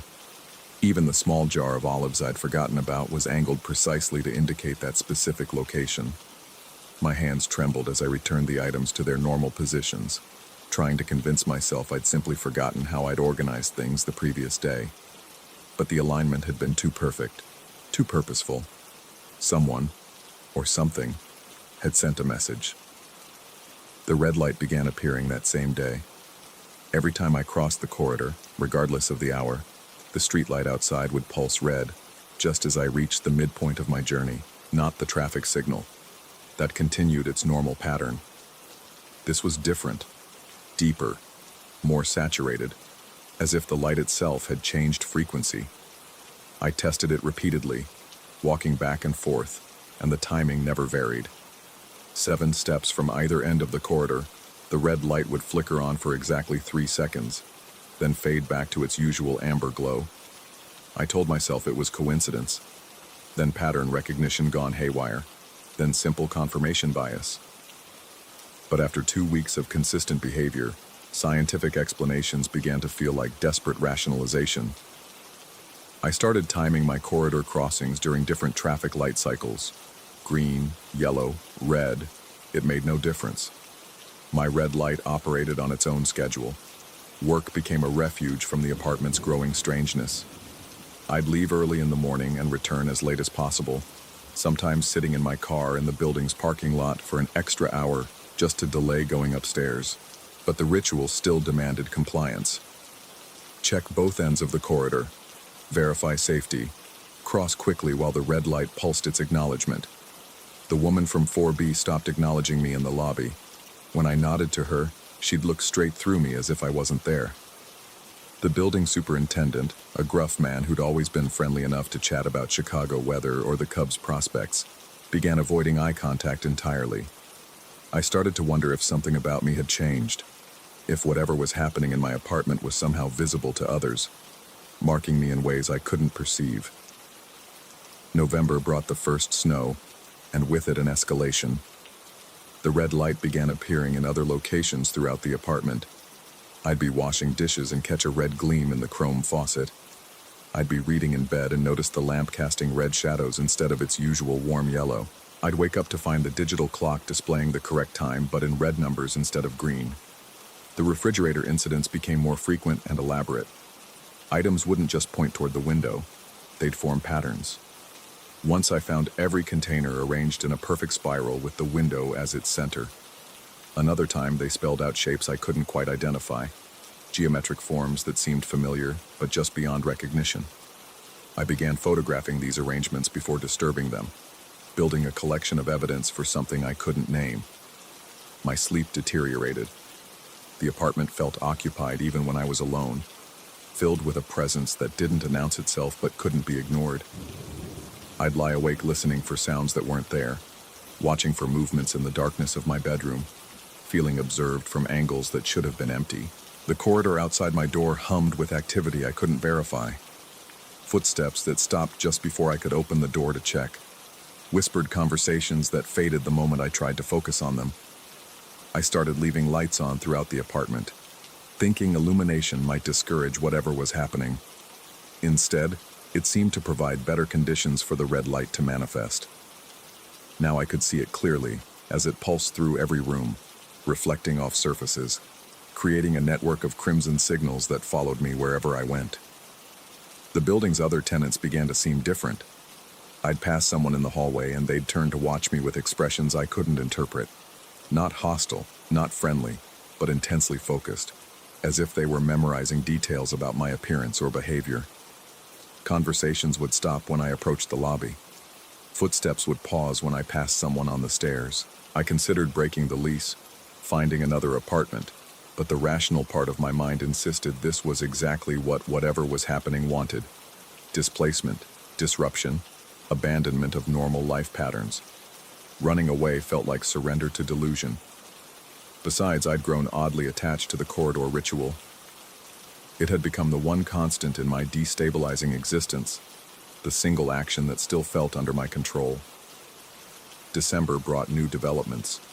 The red light began appearing before I entered the corridor, as if anticipating my movements. I'd stand in my bedroom doorway, preparing for the usual check, and the light would already be pulsing, waiting for me. Sometimes it would pulse 3 times, sometimes 7, sometimes in patterns that seemed almost like Morse code, but never quite resolved into recognizable messages.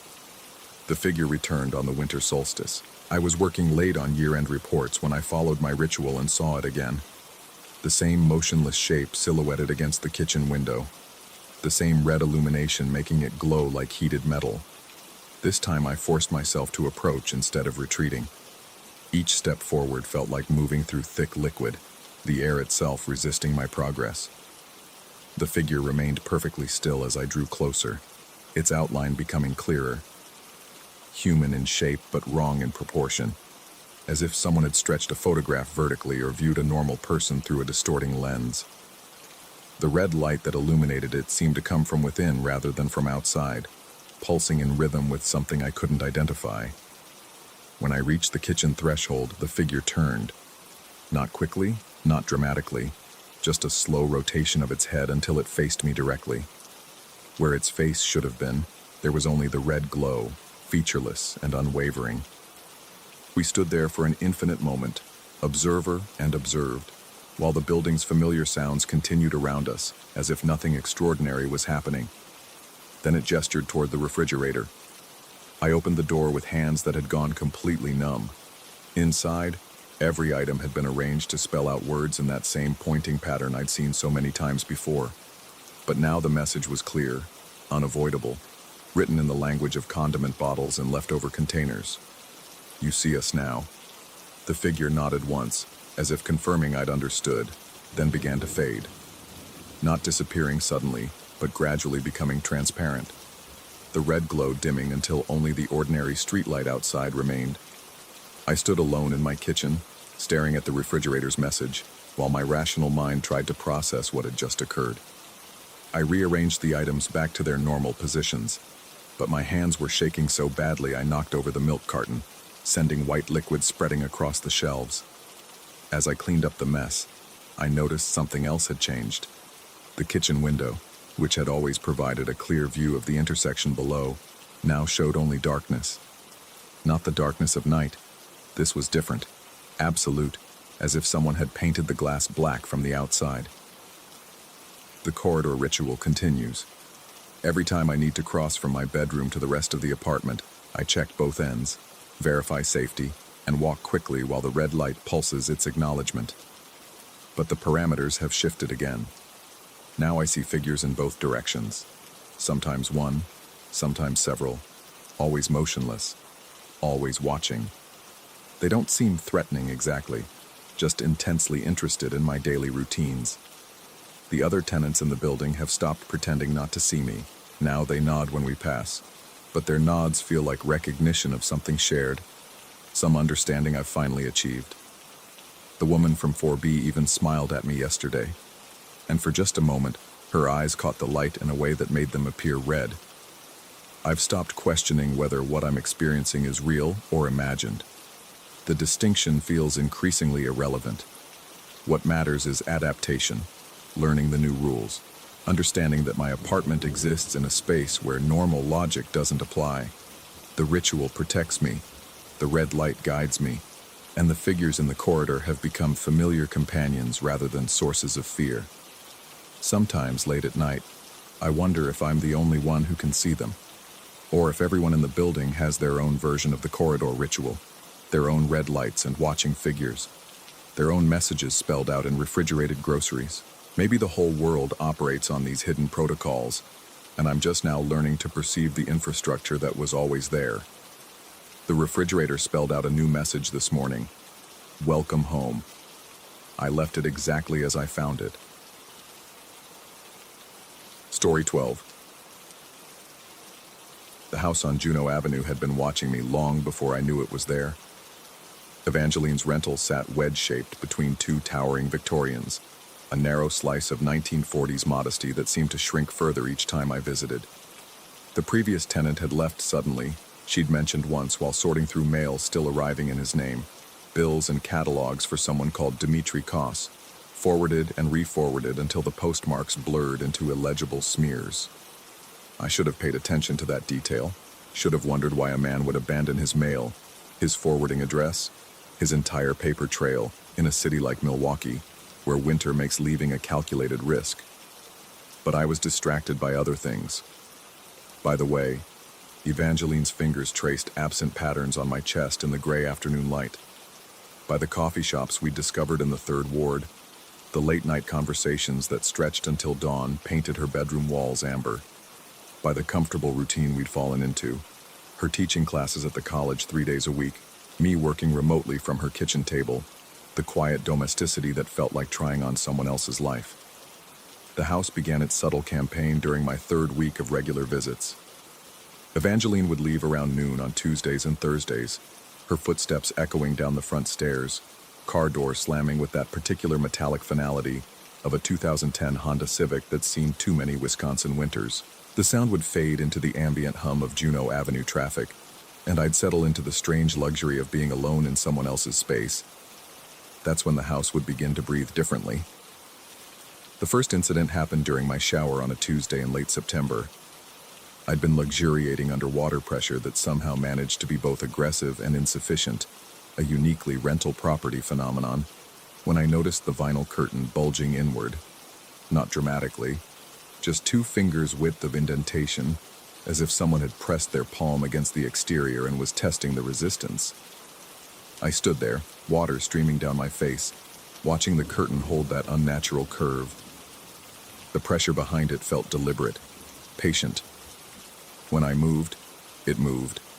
Not away, but adjusting its position like something trying to maintain a clear line of sight.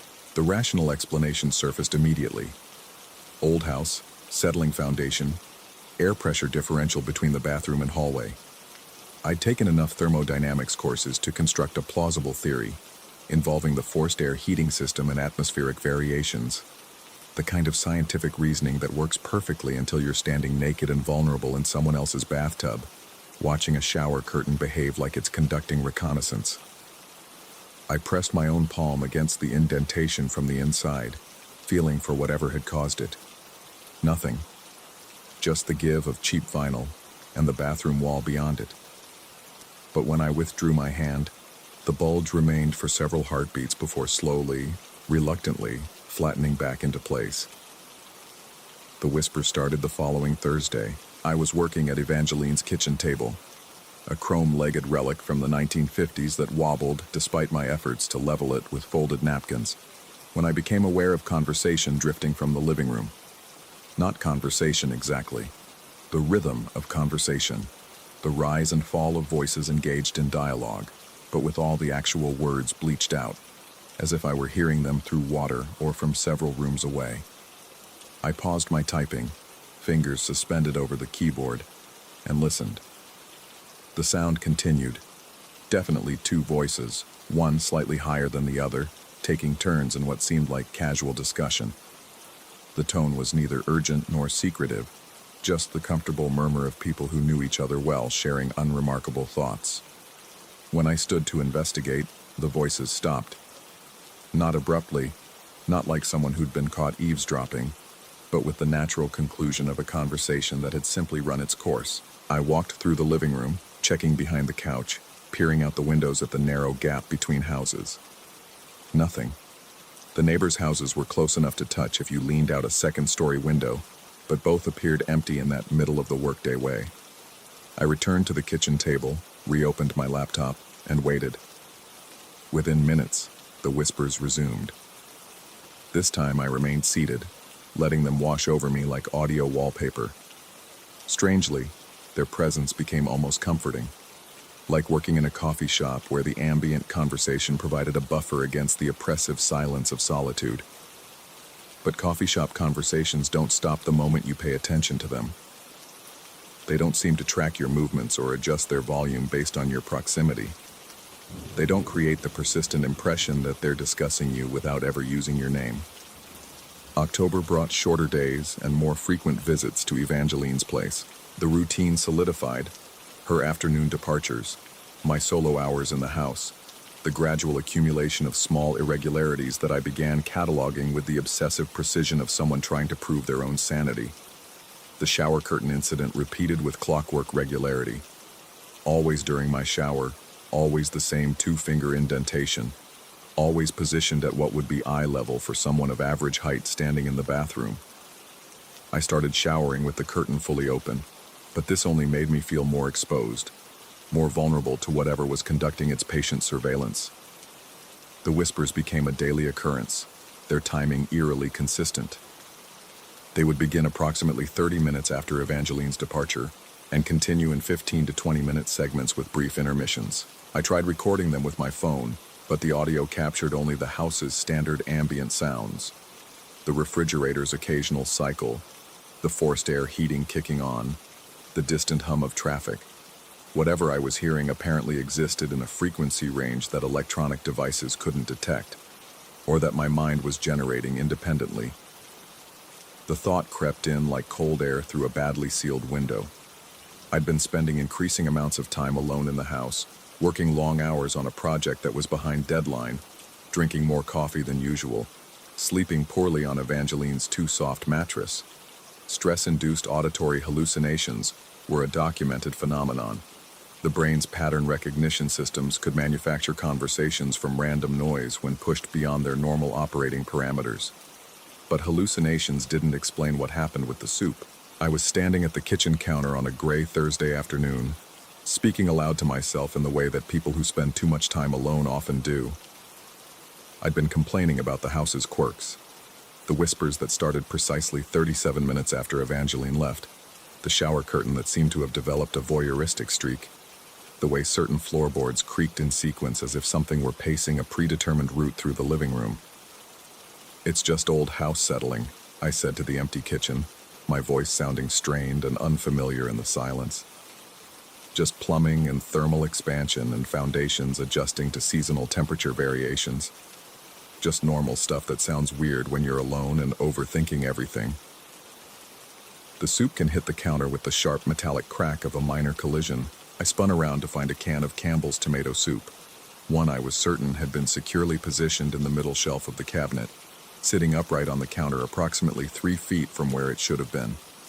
Not fallen, not rolled. sitting upright with the label facing me, as if it had been carefully placed there for maximum visibility. The cabinet door hung open, swaying almost imperceptibly on hinges that needed oil. I approached slowly, examining the shelf where the can had presumably originated. The other cans remained in their orderly rows, showing no evidence of disturbance. No gaps where the tomato soup had been, no indication that anything had been removed. I picked up the can, turned it over in my hands, looking for what? Dental marks from invisible teeth? Fingerprints from ghostly hands? It was simply a can of soup, room temperature, with the expiration date still 8 months in the future. But as I stood there holding it, I could swear I heard something like satisfied laughter from the living room.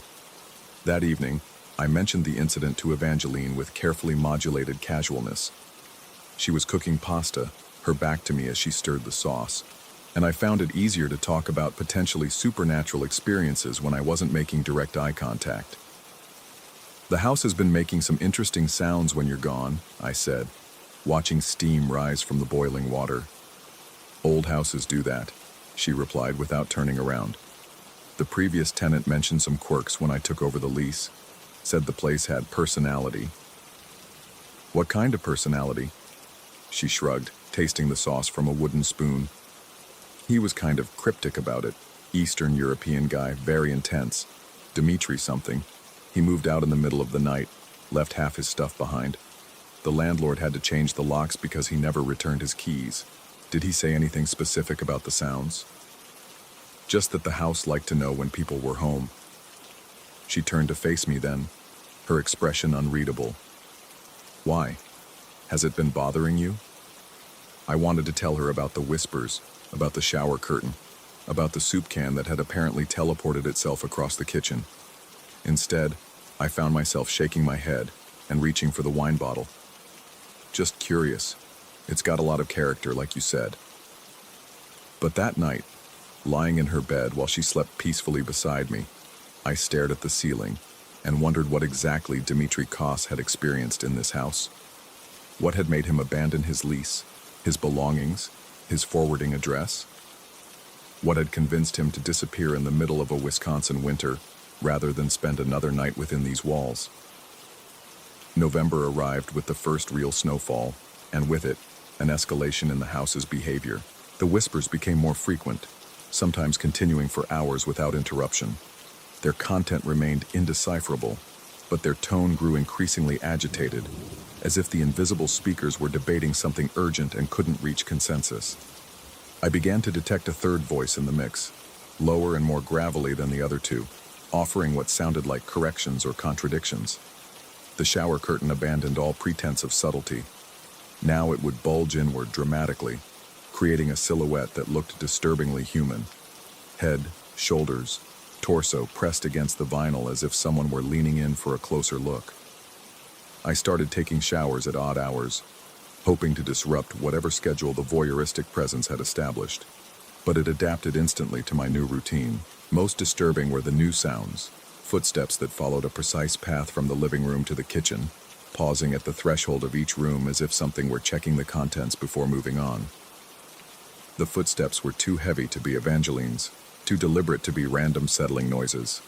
They had weight, rhythm, purpose. I began working from a different location each day, sometimes the kitchen table, sometimes the living room couch, occasionally the small desk in Evangeline's bedroom. But no matter where I positioned myself, the footsteps would eventually find me, circling my location like a predator assessing its prey. By mid-November, I was averaging 3 hours of sleep per night. The kitchen renovation was Evangeline's idea. She'd been complaining about the outdated countertops and the cabinet doors that wouldn't close properly, and she'd finally convinced her landlord to invest in some basic improvements. The work was scheduled to begin on a Tuesday, one of her teaching days, which meant I'd be supervising the contractor while she was at the college. The carpenter arrived precisely at 8 a.m., a weathered man in his 60s who introduced himself simply as Boyd, and immediately began examining the kitchen with the intense focus of someone assessing structural integrity. He moved methodically through the space, tapping walls, opening and closing cabinet doors, making notes on a small pad that he kept in his shirt pocket. "You been having any problems with pests?" he asked, running his hand along the baseboard behind the sink. "What kind of pests?" "Mice, mostly. Sometimes rats if the previous tenant wasn't careful about food storage. I'm seeing some irregularities in the wood here that might indicate nesting activity." He knelt beside the cabinet and began working at the baseboard with a small pry bar. The wood came away easily, revealing a gap between the wall and the foundation that should have been filled with insulation. Instead, there was nothing, just empty space extending back into darkness. "Well, that's interesting," Boyd muttered, reaching into the gap with his flashlight. "Looks like we've got a little hollow area back here. Pretty good size, actually." He withdrew his hand, and with it came a small collection of objects, buttons of various sizes and materials, coins that looked older than anything currently in circulation, and a folded piece of paper that had yellowed with age. "Previous tenant leave these behind?" he asked, spreading the items on the counter. I picked up one of the coins, a wheat penny dated 1943, and examined it under the kitchen light. "I don't think so. The guy who lived here before was named Dmitri Koss. These look like they've been here much longer." Boyd unfolded the paper carefully, revealing handwriting in faded blue ink. At the top of the page, in careful cursive script, was a name, Eugene Vasquez. Below the name was what appeared to be a list, though the handwriting was difficult to decipher. I could make out individual words: Tuesday, kitchen, shower, watching, but the overall meaning remained elusive. "Friend of yours?" Boyd asked, pointing to the name. "Never heard of him." We both stared at the paper, at this artifact from some previous tenant's residence in the house. Eugene Vasquez, whoever he was, had apparently felt compelled to document something significant enough to hide behind a baseboard to preserve for future discovery. "What do you want to do with this stuff?" Boyd asked.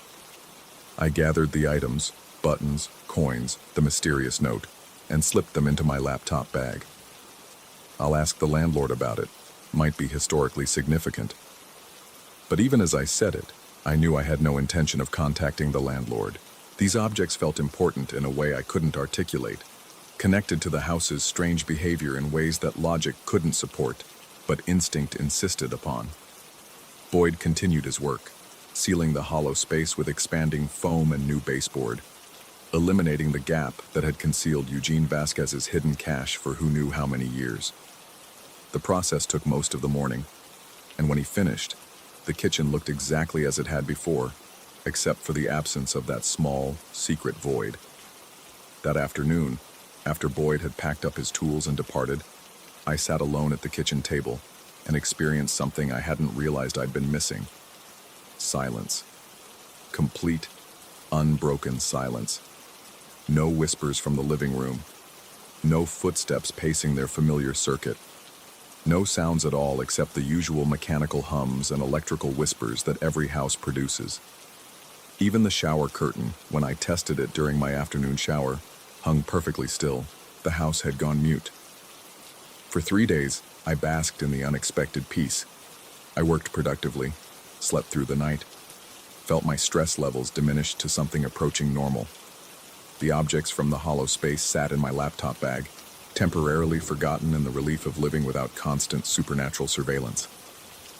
But on Saturday morning, while Evangeline was at the farmer's market and I was enjoying coffee in the blissfully quiet kitchen, I decided to examine Eugene Vasquez's note more carefully. The handwriting, while faded, was more legible than I'd initially thought. What I'd taken for a random list was actually a detailed log, entries dated and timed with obsessive precision. Tuesday, 2:15 p.m. Voices in living room, 2 distinct speakers, duration approximately 18 minutes. Thursday, 1:47 p.m. Shower curtain displacement, consistent with previous observations. Friday, 3:22 p.m. Kitchen cabinet disturbance, soup can relocated without apparent cause. Saturday, 11:30 a.m. Footsteps, living room to kitchen, pattern matches previous recordings. The entries continued for several pages, documenting incidents that matched my own experiences with uncanny accuracy. Eugene Vasquez had been cataloging the exact same phenomena I'd been experiencing, down to specific times and behavioral patterns. At the bottom of the final page, in slightly shakier handwriting, was a longer entry. They know I'm documenting their activities. The sounds have become more frequent, more aggressive. Dmitri was right. Sealing the space might stop them temporarily, but they always find another way in. The house remembers everything that happens within its walls. Every tenant, every conversation, every secret. We're not just living here, we're being archived. If you're reading this, you've already begun to hear them. The voices, the footsteps, the feeling of being watched.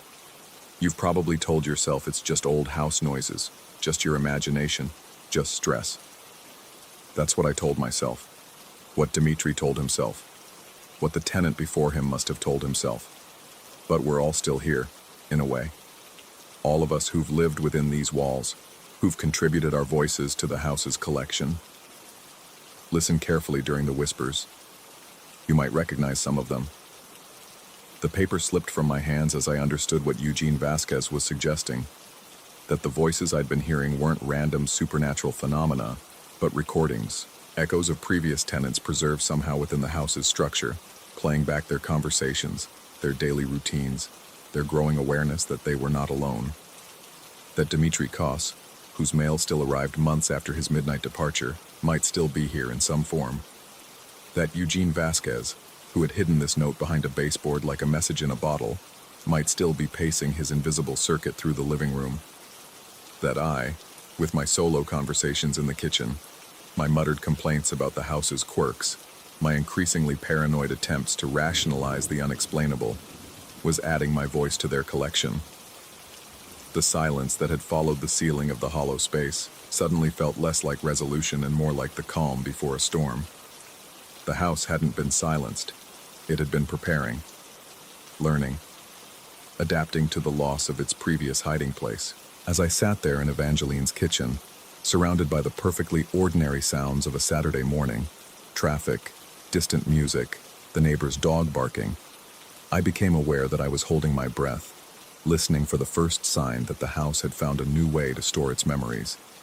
And in the distance, just barely audible above the ambient noise of the city, I could swear I heard the sound of whispers beginning again. Familiar voices engaged in comfortable conversation, discussing nothing and everything in words I couldn't quite distinguish.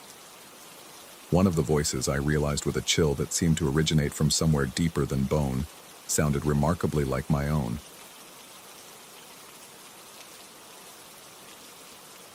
Story 13.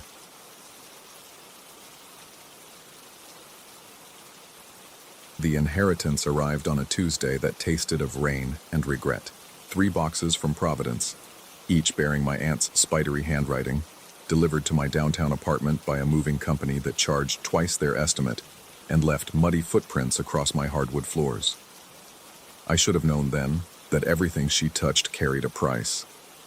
The Harlequin emerged from the 3rd box, wrapped in yellowed tissue paper that crumbled at my touch.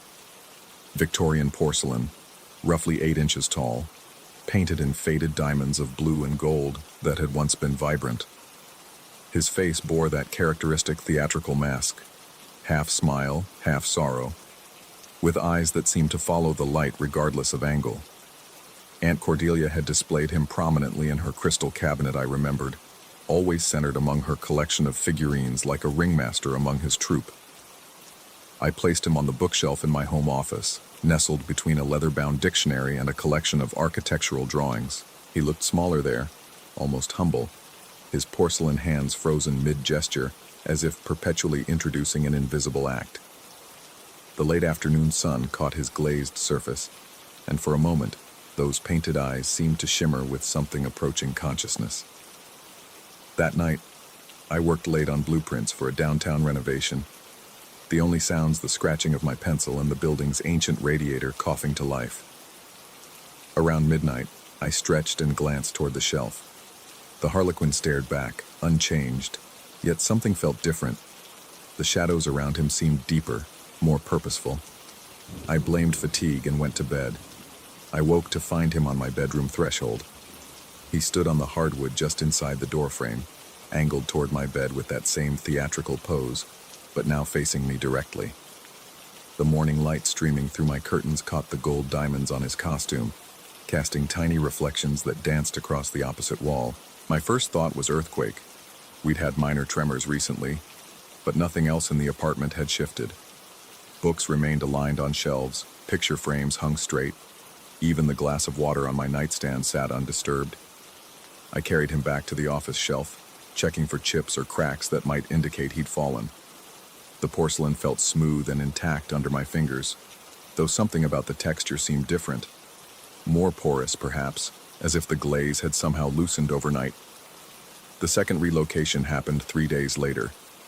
This time I found him on the kitchen counter, positioned near the coffee maker with his painted gaze fixed on the refrigerator. The morning ritual of discovery was becoming unsettling. That moment of recognition followed by the creeping certainty that I hadn't placed him there.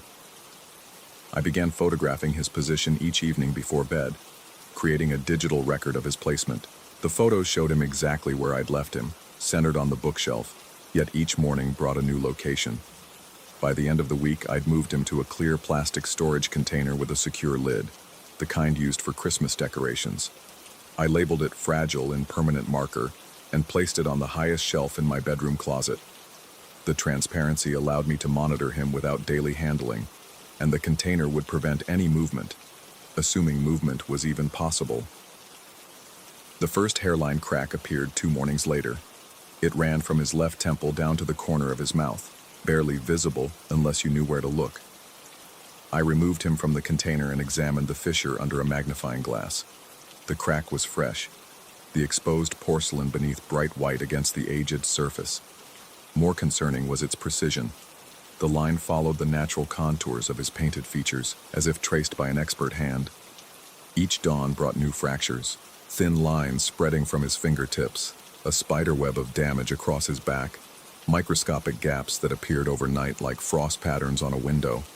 The cracks formed no discernible pattern, yet their placement seemed deliberate, as if something inside was slowly working its way out. I contacted a restoration specialist recommended by the local museum, a soft-spoken woman with calloused hands who examined antiques the way doctors study X-rays. She arrived on a Thursday afternoon, bringing specialized tools and a skeptical expression that changed the moment she lifted the harlequin from his container. "These microfissures are recent," she confirmed, turning the figure under her desk lamp.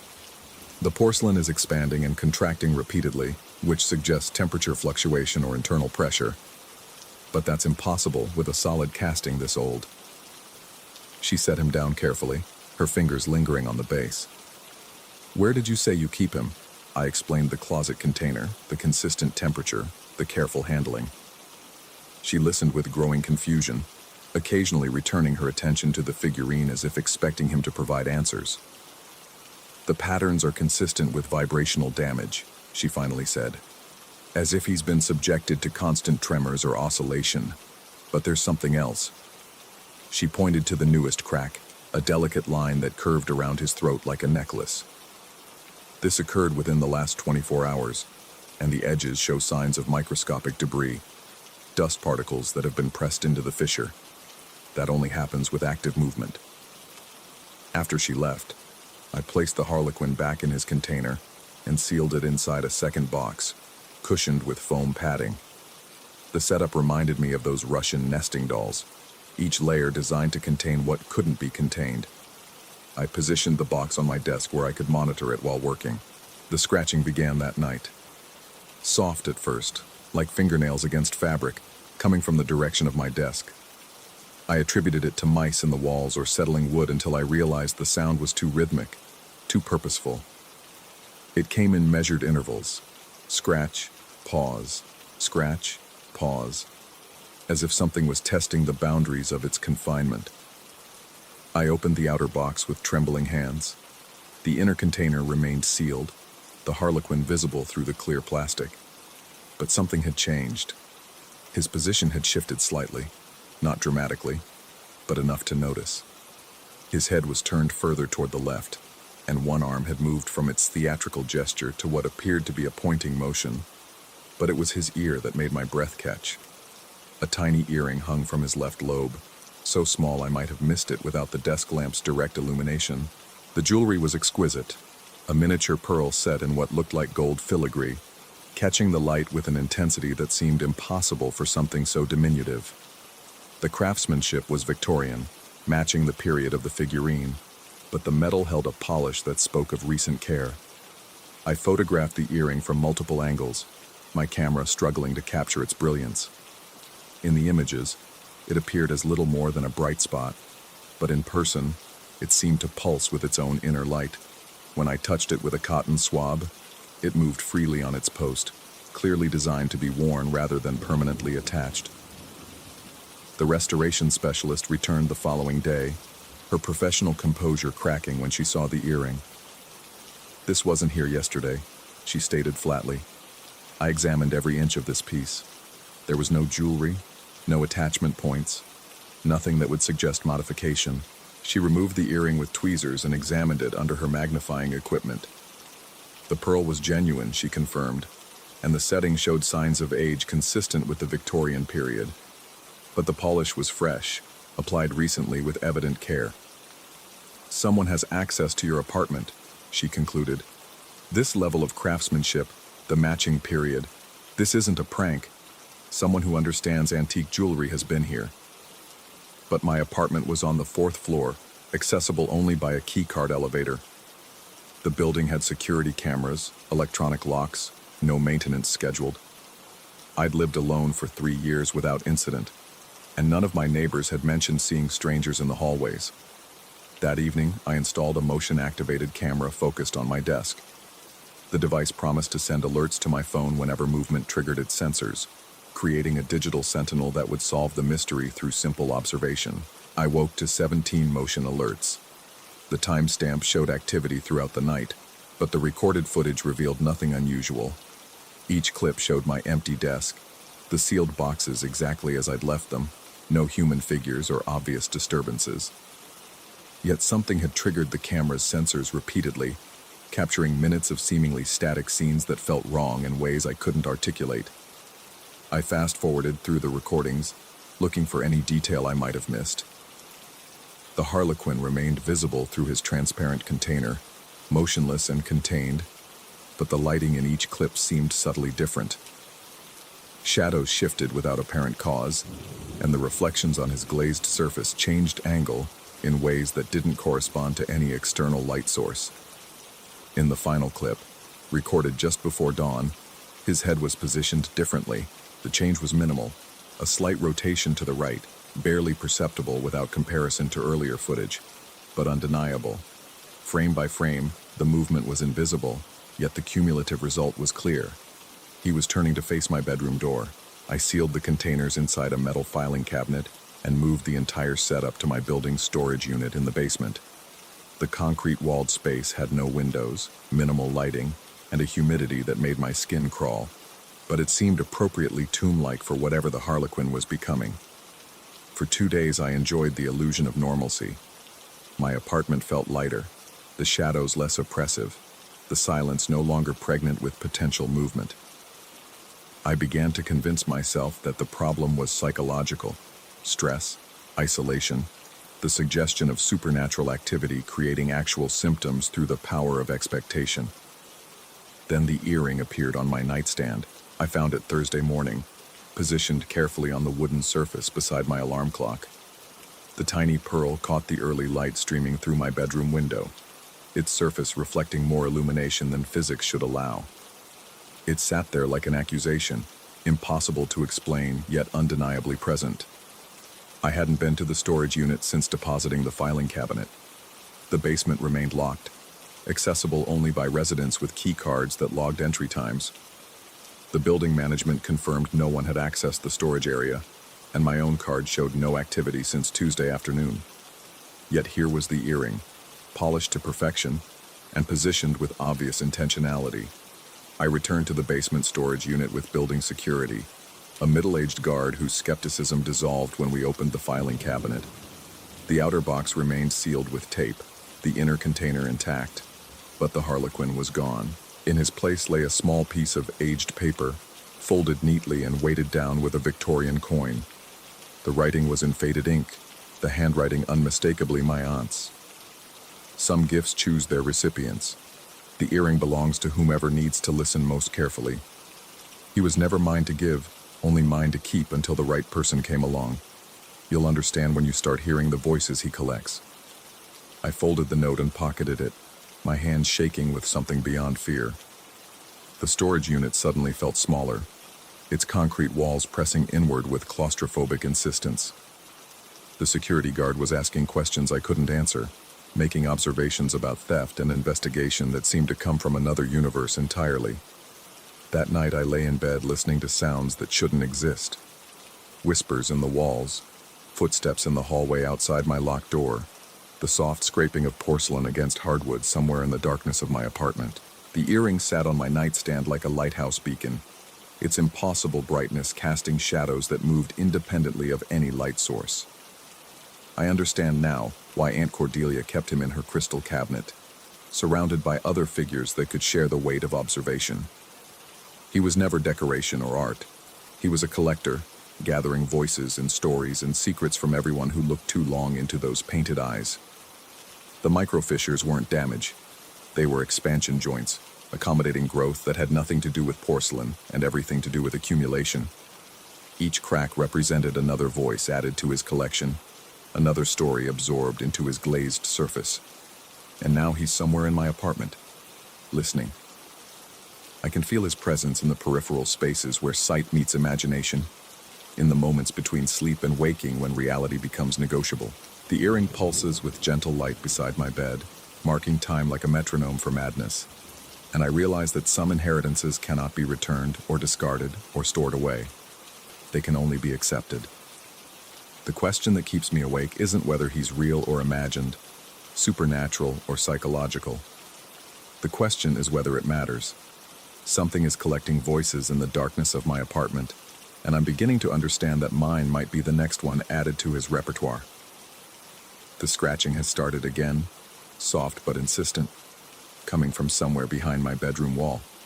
It sounds almost like applause. Story 14. The smell hit me first. Wood shavings mixed with rust and something else. Something organic that made my throat tighten. I'd been standing at the entrance to Grandfather's basement workshop for 10 minutes, key heavy in my palm, unable to cross the threshold. The real estate agent had called it a charming period basement, but even through her practiced enthusiasm, I'd heard the hesitation when she mentioned the workshop remained mostly intact. 3 months since the funeral, and I'd avoided this corner of the house like a quarantine zone. The wooden steps creaked under my weight, each groan echoing off stone walls that seemed to absorb sound rather than reflect it. My flashlight beam carved weak arcs through air thick with decades of sawdust and neglect. Workbenches lined the walls like sleeping giants, their surfaces cluttered with tools I couldn't name, projects abandoned mid-creation. But in the far corner, exactly where memory insisted it would be, sat the sharpening bench. My grandfather had spent hours there, hunched over whetstones and grinding wheels, bringing dull edges back to life. The rhythm of steel against stone had been the soundtrack of my childhood visits, a steady, meditative scraping that seemed to pulse with the house's heartbeat. Now the bench sat silent, its leather strap cracked and brittle, the grinding wheel motionless. I approached slowly, flashlight trembling in my grip. The bench looked smaller than I remembered, more humble, but the weight of its presence hadn't diminished. Tool handles worn smooth by decades of use jutted from wooden slots. A magnifying glass on an articulated arm hung suspended over the workspace like a mechanical spider. And there, carved into the bench's edge in letters so faded I had to trace them with my fingertip, were my grandfather's initials, H.R. Henry Rothstein, dead at 87, taking with him 60 years of craftsmanship secrets and an equal measure of unspoken stories. I ran my hand along the bench's surface, feeling grooves worn by countless blades. The wood was still stained dark in places, oil maybe, or something else that time had made permanent. My fingers found a depression near the center, perfectly sized for a thumb, and I pressed down without thinking. The grinding wheel spun, just a quarter turn, silent as breath, but enough to make me jerk my hand back and stumble against the opposite wall. Dust rained from the ceiling beam above my head. The wheel had stopped, motionless again, but I could swear I still heard the whisper of its rotation in the air. My heartbeat filled the silence. Too loud, too fast. Old houses settled, that's all. Foundations shifted. Floorboards above had probably creaked and transmitted vibrations through the frame. Logical explanations cued themselves in my mind like patients in a waiting room, each more reasonable than the last. But logic couldn't explain why the wheel had spun backward. I left the basement that night with more questions than answers, but it was the dreams that really started the unraveling. The first one came 3 days later. I was standing on a granite veranda that stretched endlessly in both directions, its surface polished to mirror brightness. A single bench sat in the center, not wood like grandfather's, but carved from the same stone as the floor. Behind me, a wall rose higher than I could see, punctuated by doors arranged in perfect vertical columns. Hundreds of them, maybe thousands, each identical in size and shape, fitted with brass handles that gleamed like captured sunlight. The doors extended up and down beyond my vision, as if I stood on a ledge spanning the middle of some impossible shaft. Above and below, the columns of doors faded into darkness. A faint sound echoed from the depths, metal against stone, the familiar rhythm of sharpening. Then he was beside me, settling onto the bench with the careful precision of age. Grandfather looked exactly as he had 20 years ago. Work shirt rolled to the elbows, hands marked with scars from decades of blade work, those same canvas sneakers he'd worn until they fell apart. He smiled and reached into his pocket, extracting something that caught the light. A key.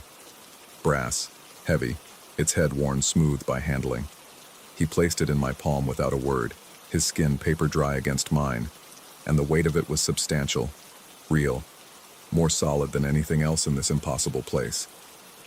I tried to speak, to ask what the key opened, but sound wouldn't come. He just nodded toward the wall of doors, that gentle expression I remembered from childhood unchanged. The scraping sound grew louder, more urgent, coming from everywhere and nowhere at once. I woke, gasping, lungs burning as if I'd been holding my breath for hours. My mouth tasted of dust and something metallic that made my tongue feel thick. The key was gone, of course, but my closed fist still ached from gripping something that had felt absolutely real. The taste lingered all morning, metal and grit that no amount of coffee could wash away. 2 weeks passed before I returned to the basement. The dreams had continued, variations on the same theme, the granite veranda, the endless wall of doors. Grandfather handing me keys of different shapes and sizes, sometimes brass, sometimes steel, once silver so tarnished it looked black. Always the same weight, always solid until the moment I woke to find my hands empty. The basement felt different now, charged with possibility I couldn't name. I'd told myself I was coming back to sort through tools to prepare for an estate sale, but that was a lie. I was looking for something, though I couldn't have said what. The sharpening bench drew me like gravity. I'd brought a proper flashlight this time, heavy and bright, but its beams seemed reluctant to illuminate certain corners. Shadows clung to spaces they shouldn't occupy, thick as velvet, and I found myself glancing over my shoulder more often than the empty room warranted. The padlock stopped me cold. I'd been in this basement dozens of times as a child, had run my hands over every surface, explored every corner. There had never been a locked door here, never been any door at all in the wall behind the sharpening bench. But there it was. Rough wooden planks fitted into a frame I could swear hadn't existed before, secured with a padlock so old its brass surface had turned green-black with age. The lock hung heavy from a hasp that seemed to have grown from the wood itself, metal fused with grain until they were inseparable. Rust had welded the shackle closed decades ago, or so it appeared. No key I could imagine would fit that corroded mass, but I had to try. The brass key from my dream materialized in my pocket like it had been waiting there all along. My rational mind screamed protests, listed the impossibilities, demanded explanations I couldn't provide. But my fingers closed around familiar weight, familiar warmth, and when I drew it out, the metal gleamed as if freshly polished. It shouldn't have fit. The keyhole was a twisted mess of rust and debris, the opening barely visible, but the key slid home with the ease of long practice. turned with a click that seemed to echo through the foundations of the house, and the shackle fell open with a sound like a sigh. The door swung inward on hinges that moved silently despite their obvious age. Beyond lay darkness that my flashlight couldn't penetrate, air that moved against my face with the breath of deep places.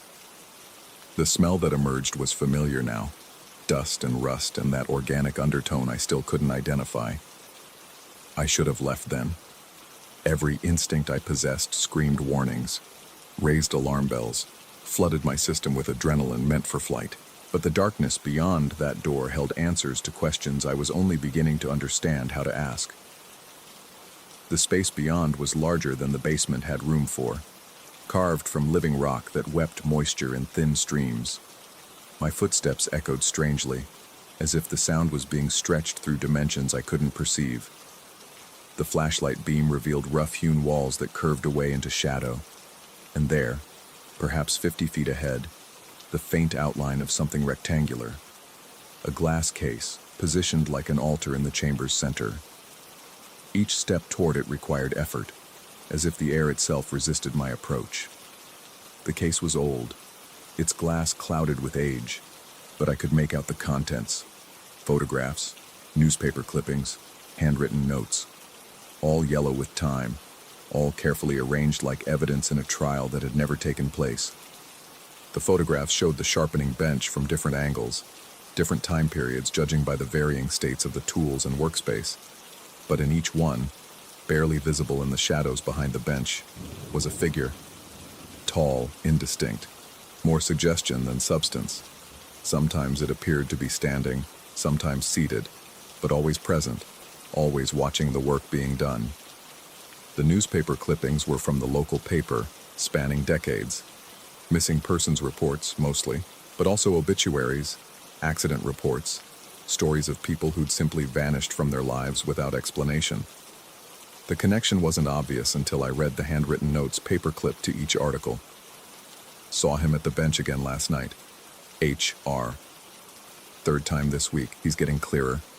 H.R. I think he wants me to finish something. H.R. The tools know his touch. I'm just the hands now. H.R. My grandfather's writing, documenting encounters with something that had no name, no form I could understand. The dates on the notes stretched back 30 years, the handwriting growing more erratic toward the end, the observations more fragmented. Can't sleep.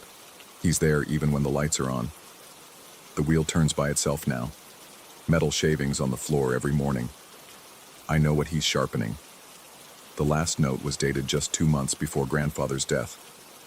The paper was different, newer, the handwriting barely recognizable as his.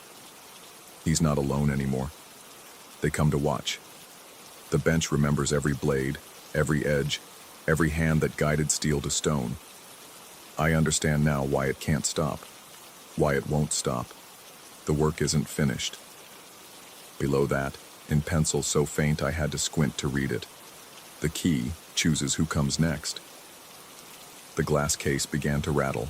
At first, I thought it was my hands shaking, tremors of fear making the flashlight beam dance across the surface.